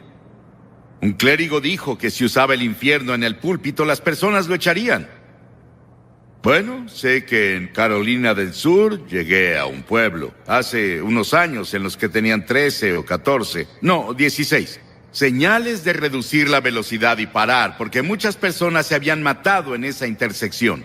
¿Eso aplica para el estado de Carolina del Sur, poner señales para advertirles a las personas? ¿Es correcto que yo les advierta esta noche lo que Jesús enseñó y lo que la Biblia enseña de principio a fin? ¿Está mal que un hombre sacuda una linterna para detener a las personas en un cruce de vía? ¿Está mal ondear una bandera para advertir que viene un juicio? Recuerdo que hace años estábamos en Mississippi y había una carretera estrecha y venía uno de esos terribles tornados. Y un puente fue arrastrado en el torrente de agua. Y un hombre salió esa noche cuando vio lo que pasó e intentó advertir a los autos con su pañuelo mojado y una linterna. Y ninguno de ellos paraba y 5 de ellos cayeron y los ocupantes de los autos murieron. Jesús curó a una persona mentalmente enferma. Una vez, el Gadareno, y un hombre poseído por demonios. Y las personas le pidieron a Jesús que los dejara en paz. Y él respondió su oración. Él los dejó solos. No tienes que escuchar este sermón esta noche. Puedes decir: no quiero escuchar esto. Déjame en paz. Y Jesús podría responder tu oración y dejarte en paz. Y si te dejas solo, el Espíritu de Dios, nunca podrás encontrar perdón de pecados y nunca entrarás al paraíso. Las personas no quieren ser advertidas sobre el juicio y el infierno, y dirás que no es asunto mío. Bueno, imagina que eres alguien ahogándose y yo tengo el bote del Evangelio, y no dejaré que te ahogues, si puedo ayudarte. Eres un hombre hambriento y yo tengo el pan de la vida, no voy a dejarte sin pan. Eres un hombre envenenado, lleno del veneno del pecado, y yo tengo el antídoto del Evangelio de Cristo, y no te dejaré morir, no te dejaré solo. Estás en la oscuridad y perdido, yo tengo la luz del Evangelio, y no te dejaré solo. Estás en atadura, y yo hablaré la verdad que te traerá libertad. Estás enfermo, y yo hablaré de verdad que te traerá salud.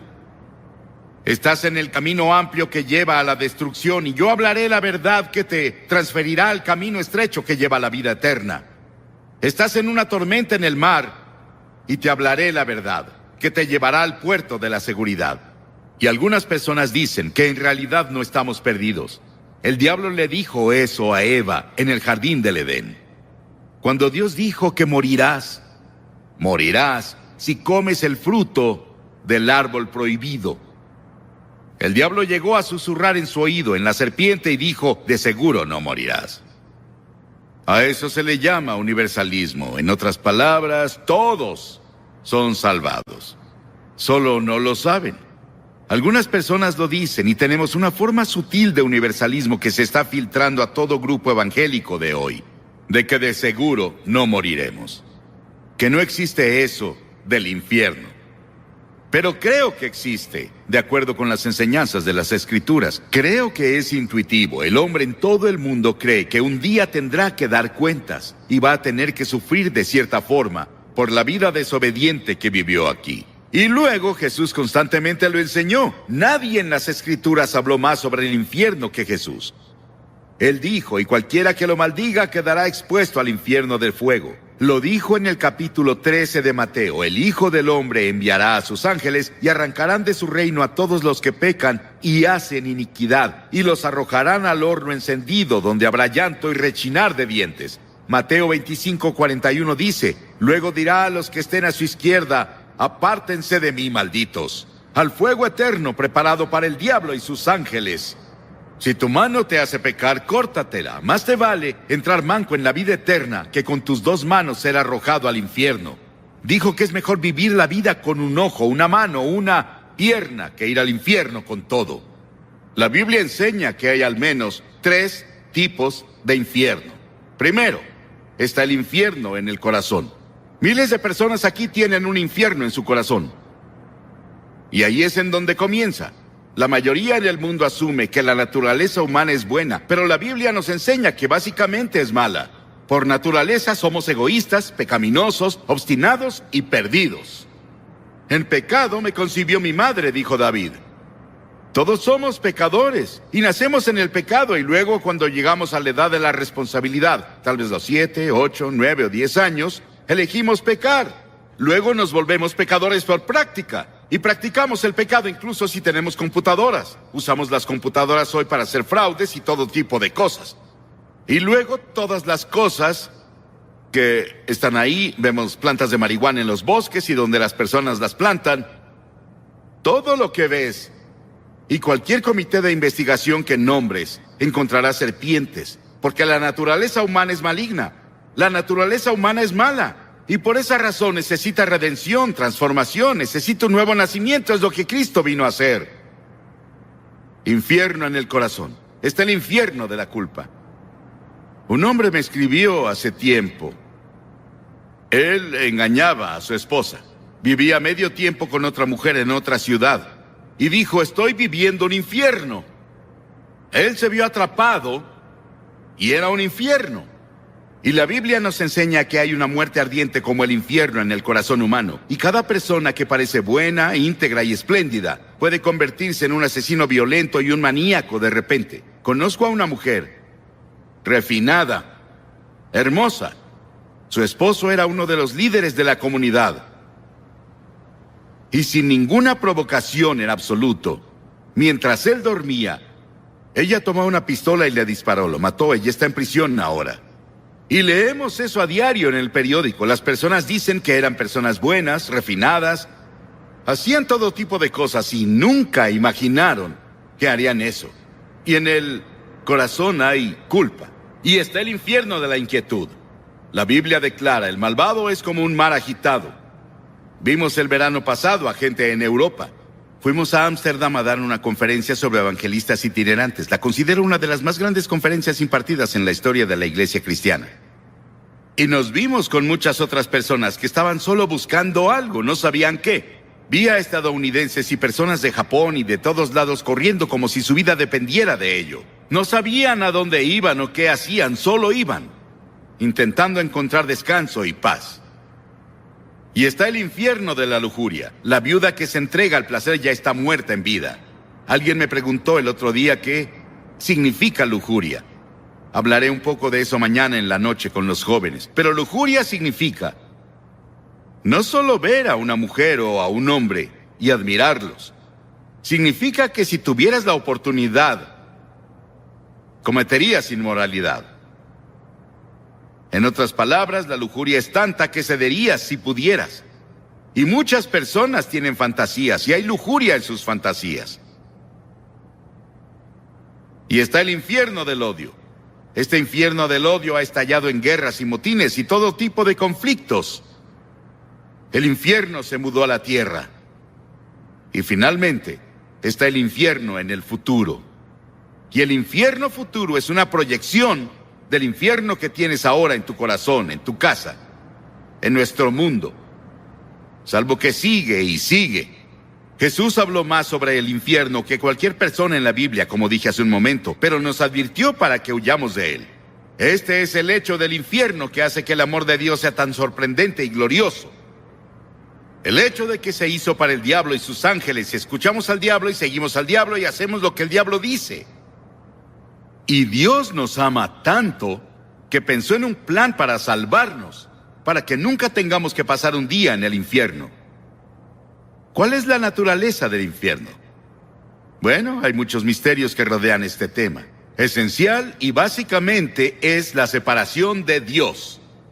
Estamos separados de Dios por el pecado, y eso continúa en la eternidad. Y hay 3 palabras que Jesús usó para describir el infierno. Él usó la palabra muerte. Verás, Dios es vida, y estás separado de la vida de Dios. Estás muerto, espiritualmente muerto, separado de Dios. Y luego usó la palabra gran oscuridad. Dios es luz, estamos separados de la luz. Vivimos en oscuridad.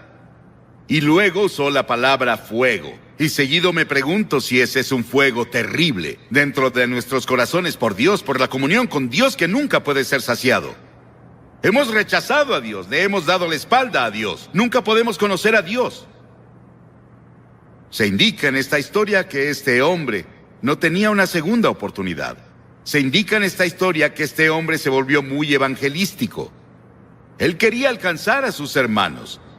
Piénsalo, él estaba en el infierno. Y quería que sus hermanos fueran alcanzados por alguien. Que fuera a su casa y les advirtiera a sus hermanos que no fueran ahí. Hagan lo que sea, pero no vengan aquí. Y esas personas que se han ido antes, tal vez están sufriendo las punzadas del infierno por una eternidad. Estarían aquí esta noche para advertirte. Vuélvete. Arrepiéntete de tus pecados. Recibe a Cristo. Asegúrate de tu relación. No vengas para acá. Es el desvanecimiento de la presencia de todo lo que es alegre y bueno y correcto y feliz. Y las Escrituras dicen, prepárate. Para conocer a Dios nos preparamos para todo salvo la muerte.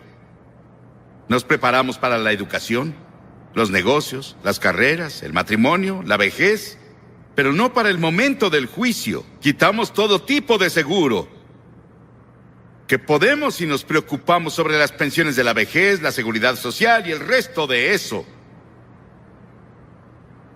Pero no tienes la seguridad de tu relación con Cristo. Está establecido que los hombres mueran una sola vez y después el juicio.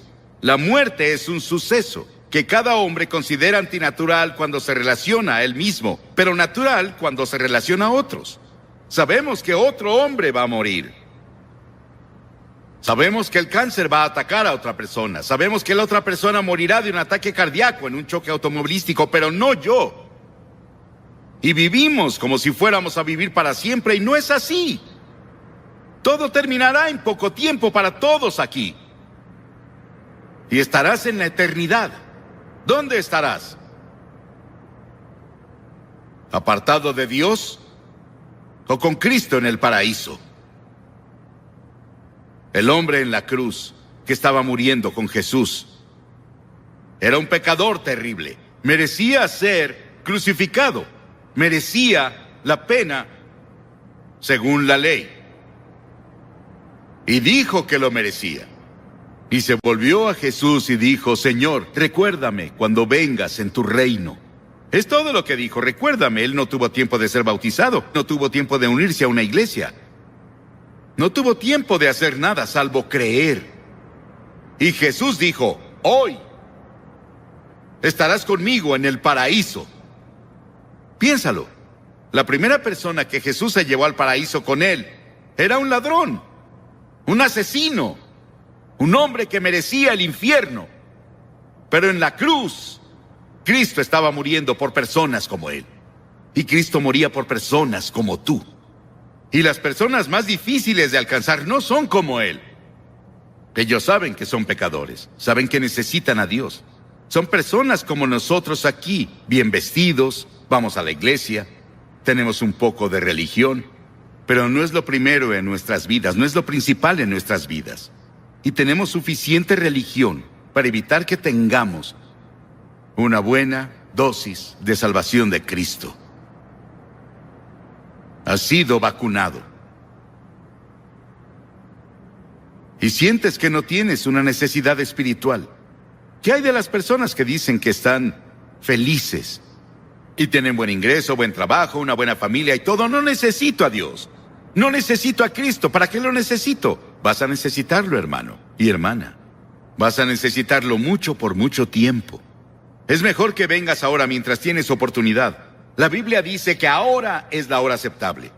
Ahora es el día de la salvación. Ven mientras puedas.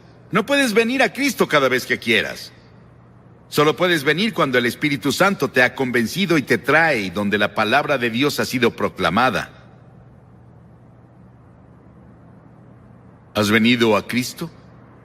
Como dije al principio, no me gusta hablar de ese tema, pero es parte de la Biblia. Y es una parte importante de las enseñanzas de Jesucristo. Y no estoy diciendo estas cosas de mí, solo estoy pasándote las enseñanzas de Cristo. Lo que Jesús enseñó. Y lo hago con un corazón roto. Desearía que no existiera el infierno, pero existe. Desearía que no existiera el pecado, pero existe. Desearía que no hubiera homicidios ni guerras, pero los hay. Y hay un infierno, pero gracias a Dios hay un cielo, hay un paraíso, y ahí es donde Jesús está. Y quiero decirte esta noche que sé que yo iré ahí. En el momento que leas en el periódico que Billy Graham murió, sabrás que está más vivo de lo que jamás estuvo, y estoy en el paraíso, y ya quiero estar ahí.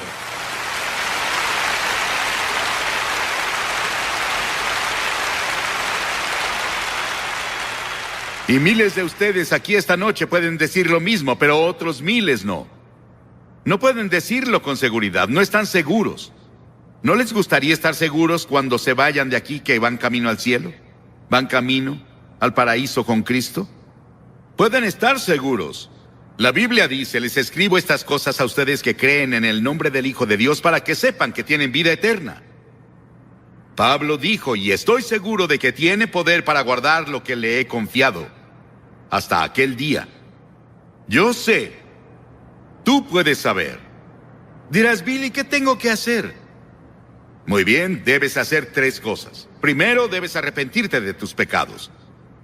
Arrepentirse significa cambiar tu mente, cambiar tu forma de vivir. Dejar que Cristo venga y te ayude a cambiar. Él te ayudará a hacer el cambio. No puedes cambiar solo. Eres muy débil. Pero si dices, Señor, estoy dispuesto, yo te ayudaré. Y la segunda cosa es por fe recibir a Cristo que murió por ti y resucitó de nuevo. Por fe. No puedes entender todo, pero ve por fe y confía y pon tu confianza total en Él y solo en Él. Y luego, en tercera, obedécelo y síguelo y sírvelo y trabaja para Él. Y haz todas las buenas obras que te sea posible hacer por Él. En su nombre, ayudando a tu prójimo, amando a tu prójimo. De este modo todos sabrán que son mis discípulos y se aman los unos a los otros. ¿Estás dispuesto a hacer esto esta noche? Voy a pedirte que hagas algo que hemos visto a cientos de personas hacer aquí, en cada servicio, desde que estuvimos en Sacramento. Voy a pedirte que te levantes de tu asiento y vengas y te pares frente a la plataforma y digas al venir, quiero saber que me iré al cielo, quiero saber que mis pecados son perdonados, quiero saber que estoy listo para conocer a Dios. Si estás con amigos o parientes, ellos esperarán. Ven y párate aquí. Después de que hayas venido, voy a decir una palabra y una oración contigo. Te daré literatura y puedes volver con tus amigos. Simple. Pero cada persona, muéstrame el camino. Muéstrame el camino. Llévame esta noche a la montaña y llévate mi confusión y muéstrame el camino. Y si veo una luz, ¿debo creer? Dime cómo lo sabré. Muéstrame el camino. Muéstrame el camino, llévame esta noche al río y lava mis ilusiones. Muéstrame el camino, dame la fuerza y el valor de creer que llegaré ahí un día. Y por favor muéstrame el camino. Y cada noche digo una oración esperando que haya un cielo. Y este pasaje dice, Dios. ¿Crees en Dios? Sí. No puedo probar a Dios, no puedo llevarte a un laboratorio científico y probarte que hay un Dios. Pero la Biblia nos enseña sobre Él. Él es el creador. En el principio Dios creó los cielos y la tierra, todas las estrellas que ves en la noche. Si pueden verlas en Nueva York, Dios las creó y las colocó. Él también es espíritu. La Biblia dice Dios es espíritu y quienes lo adoran deben hacerlo en espíritu y en verdad. Él no tiene un cuerpo como tú y yo. Él solo podría estar en un lugar a la vez si tuviera un cuerpo como estos.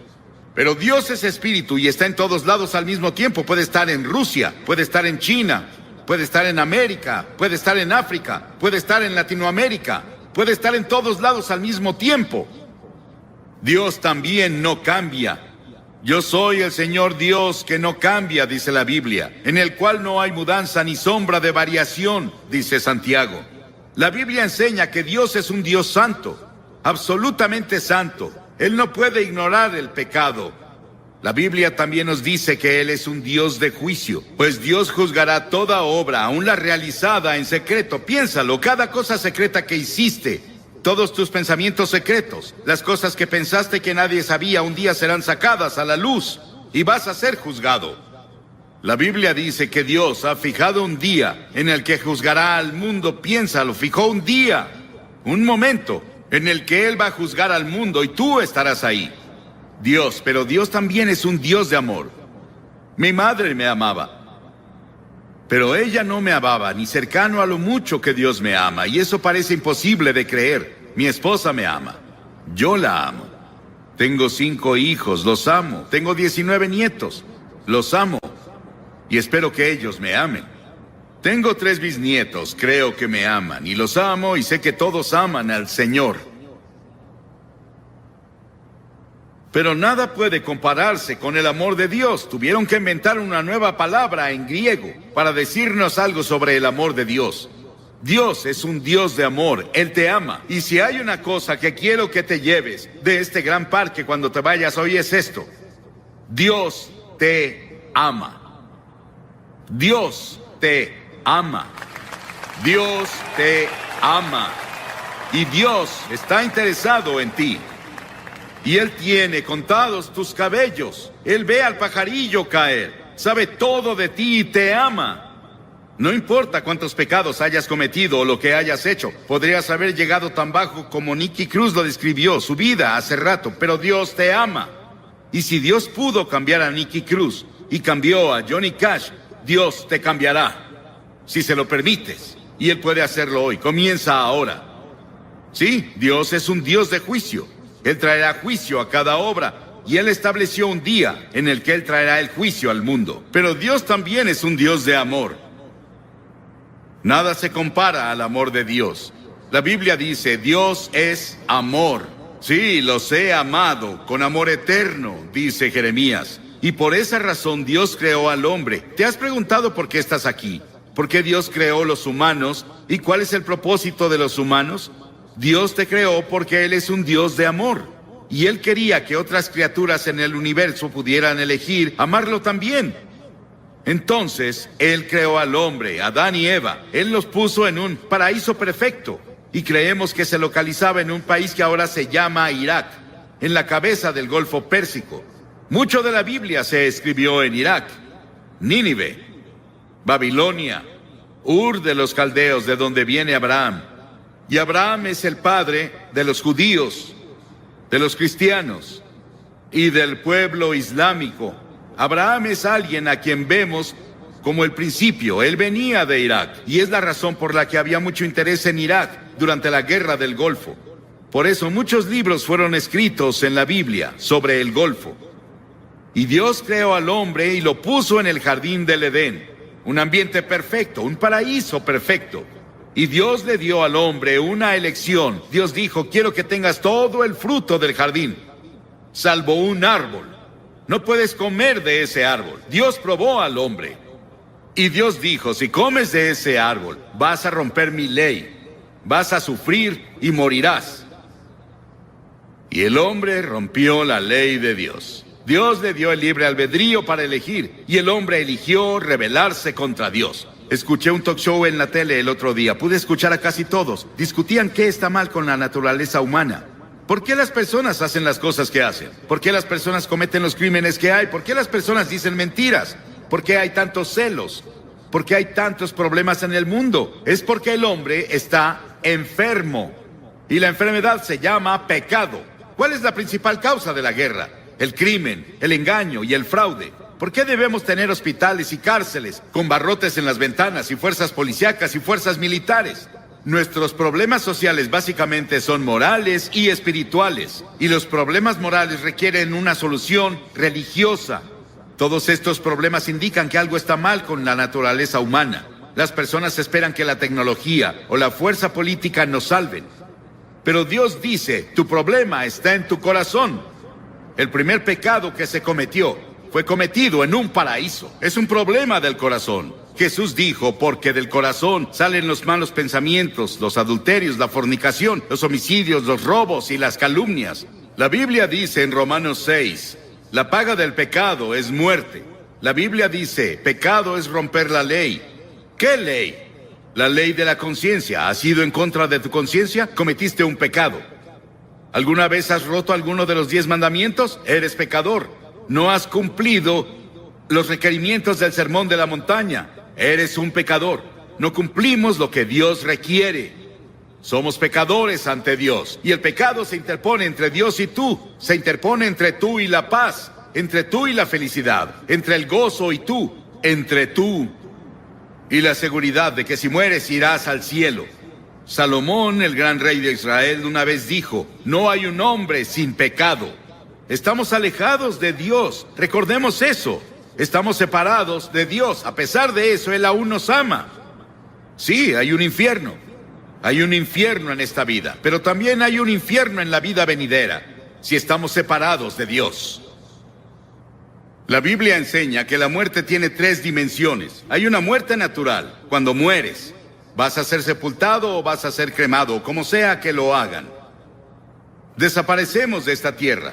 Pero hay una muerte espiritual. Dentro de ti viven tu alma o tu espíritu. Esa es la parte de ti que vive para siempre. Es la parte con la que tienes comunión con Dios. Y has quebrado la ley de Dios y como resultado estás espiritualmente muerto. Estás muerto para Dios. Y esa muerte continuará a lo largo de toda la eternidad después de que mueras. Y no vas a estar ahí con miles de personas divirtiéndote como muchas personas describen el infierno. Vas a estar solo. Vas a estar en una terrible soledad ahí. Y eso es el infierno. Y podemos tener infierno en esta vida. El infierno en la vida venidera. Y eso se llama muerte eterna. Las palabras que Cristo usa en el Nuevo Testamento para describir el castigo al pecado son pérdida, perecer, condenar, castigo, infierno. Dios vio toda esta confusión y nos vio tropezando en la oscuridad. No sabíamos qué hacer con nuestro ser. Estábamos aburridos por un lado, o muriendo físicamente por el otro. Dios decidió hacer algo al respecto con su amor. Dios no podía olvidarnos, o no cumpliría su palabra, no sería Dios. Dijo que si pecabas, morirías. Que si pecabas, sufrirías. Debemos sufrir y morir para que Dios cumpla su palabra. Un día caminaba con uno de mis hijos en un sendero de Carolina del Norte. Pisamos un hormiguero y vimos abajo y había hormigas muriendo y sufriendo y su casa estaba destruida. Mi hijo me dijo, papá, ¿no sería genial que las ayudáramos a reconstruir su casa y las lleváramos a sus hospitales? Y dije, sí, pero somos muy grandes y ellas chiquitas. Y pensé que era una buena ilustración. Dios miró desde el cielo y nos vio con toda nuestra oscuridad, con nuestros tropiezos y nuestros problemas, y peleas, y disputas, y dificultades, y guerras. Pero Dios era muy grande. Somos muy pequeños. Parecemos hormigas arrastrándose en este planeta. ¿Qué podía hacer Dios? Dios decidió hacer algo al respecto. Dios se volvió hombre. Dios se volvió hombre, y ese hombre es el Señor Jesucristo. Él nació de la Virgen María y vino con un propósito. Él vino a salvarte y a salvarme y a salvar al mundo. Y Él vino a morir. Es el único hombre que vino al mundo con el propósito de morir. Llevó nuestros pecados a la cruz. Lo llevaron fuera de Jerusalén y lo clavaron ahí los romanos, no los judíos, los romanos. Lo llevaron fuera. de los muros de Jerusalén y lo clavaron en una cruz. Y él derramó su sangre. Y en ese terrible momento, cuando estaba ahí, dijo: Dios mío, ¿por qué me has abandonado? Y en ese terrible momento hizo 7 agonizantes expresiones. Y en esas expresiones, él nos decía que se llevó nuestros pecados. Fue hecho pecado por nosotros. Piénsalo, él fue hecho pecado. Se volvió culpable de tu adulterio. Se volvió culpable de todos los pecados sexuales que cometiste. Se volvió culpable de toda la envidia y los celos y las peleas y los asesinatos y homicidios que lees en los periódicos casi a diario. Él lo hizo, pecado por nosotros. El Señor puso sobre él la iniquidad de todos nosotros. Piénsalo. Él tomó nuestros pecados. ¿Y qué debemos hacer? Debemos arrepentirnos del pecado. A lo largo de todo el Antiguo Testamento, los profetas decían: arrepiéntete. El primer sermón que Jesús predicó fue: arrepiéntete. En todo el Nuevo Testamento escribió: arrepiéntete, arrepiéntete, arrepiéntete, arrepiéntete. ¿Qué significa arrepentirse? Significa que confiesas a Dios: he pecado contra ti, Señor, lo admito. Significa que te vuelves de tus pecados. Estás dispuesto a dejar que Dios haga su voluntad en tu vida y estás listo para seguirlo y servirlo desde ahora. Eso es arrepentimiento. Hace unos días, en nuestro pan diario llamado Llévame a la Cruz, Cliff Barrows me dio esta maravillosa historia. Un policía, un oficial, estaba patrullando una noche en un pueblo del norte de Gran Bretaña, cuando escuchó un sollozo entrecortado. Vio a un niño en la sombra sentado en una puerta y las lágrimas corrían por sus mejillas. El niño dijo: estoy perdido. Por favor, lléveme a casa. El policía comenzó a nombrarle calle tras calle, intentando ayudar al niño a recordar dónde vivía. Él nombró tiendas y hoteles en el área, pero no tuvo éxito. Luego recordó que en el centro de la ciudad había una iglesia con una gran cruz blanca que sobresalía por arriba de la ciudad. Él la apuntó y dijo: ¿vive cerca de eso? La cara del niño de inmediato se iluminó. Sí, señor, lléveme a la cruz. Encontraré mi casa desde ahí. Y si vienes a la cruz hoy, hay un camino. Si vienes por el camino de la cruz, si estás perdido, el único camino a casa es ir a la cruz. La cruz de Cristo dirige a los perdidos a su hogar eterno. Pero Jesús no se quedó en la cruz. Él resucitó de los muertos. Dios resucitó de los muertos. No voy a hablarte sobre un Jesús muerto. Voy a hablarte sobre un Jesús vivo. Y ese Cristo vivo puede venir a tu corazón hoy por el Espíritu Santo y hacerte una nueva persona. Darte una nueva visión de la vida. Quitarte esa soledad. Quitarte esos pecados que has cometido y limpiarlos, para que cuando Dios te vea, no vea tus pecados. Estás justificado a sus ojos, como si nunca hubieras pecado. Y luego la Biblia enseña que Jesucristo vendrá de nuevo un día. Estuve en Jerusalén y estuve hablando un día con el rabí en jefe. Y le pregunté: Señor, ¿cree que el Mesías va a volver? Y él dijo: sí, claro. Y dije: yo también.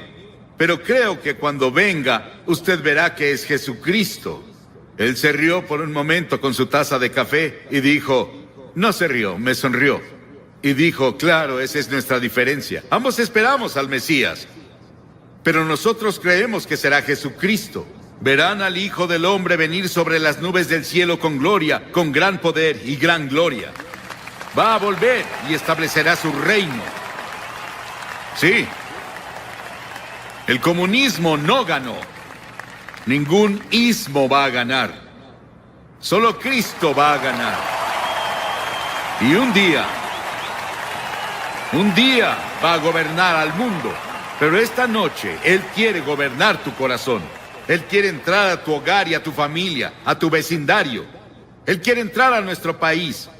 Y Él quiere ser el Rey de Reyes y Señor de Señores. ¿Qué requiere Dios de ti? Ya te dije una cosa: arrepentimiento. Durante la semana pasada celebramos los días más santos del año judío. Yom Kippur, que se celebra el miércoles, es intensamente personal. Los festivales judíos hacen 3 preguntas. ¿Qué hicimos con nuestra vida durante el año pasado? ¿Dónde estás ahora en tu vida? ¿Qué planeas hacer con tu vida el año que viene? Y una de las razones por las que Yom Kippur ejerce una fascinación sobre los judíos es porque el tema de la festividad es tan personal y contemporáneo. No hay una sola persona entre su pueblo que diga, mi vida está completa y espiritualmente plena. Todos fallamos. Y tenemos que decir con los demás, también soy pecador. Estoy separado de Dios. Estoy perdido. Necesito encontrar el camino a casa. No es una opción. Es un mandamiento. En Hechos 17, el apóstol en su sermón dijo, Dios manda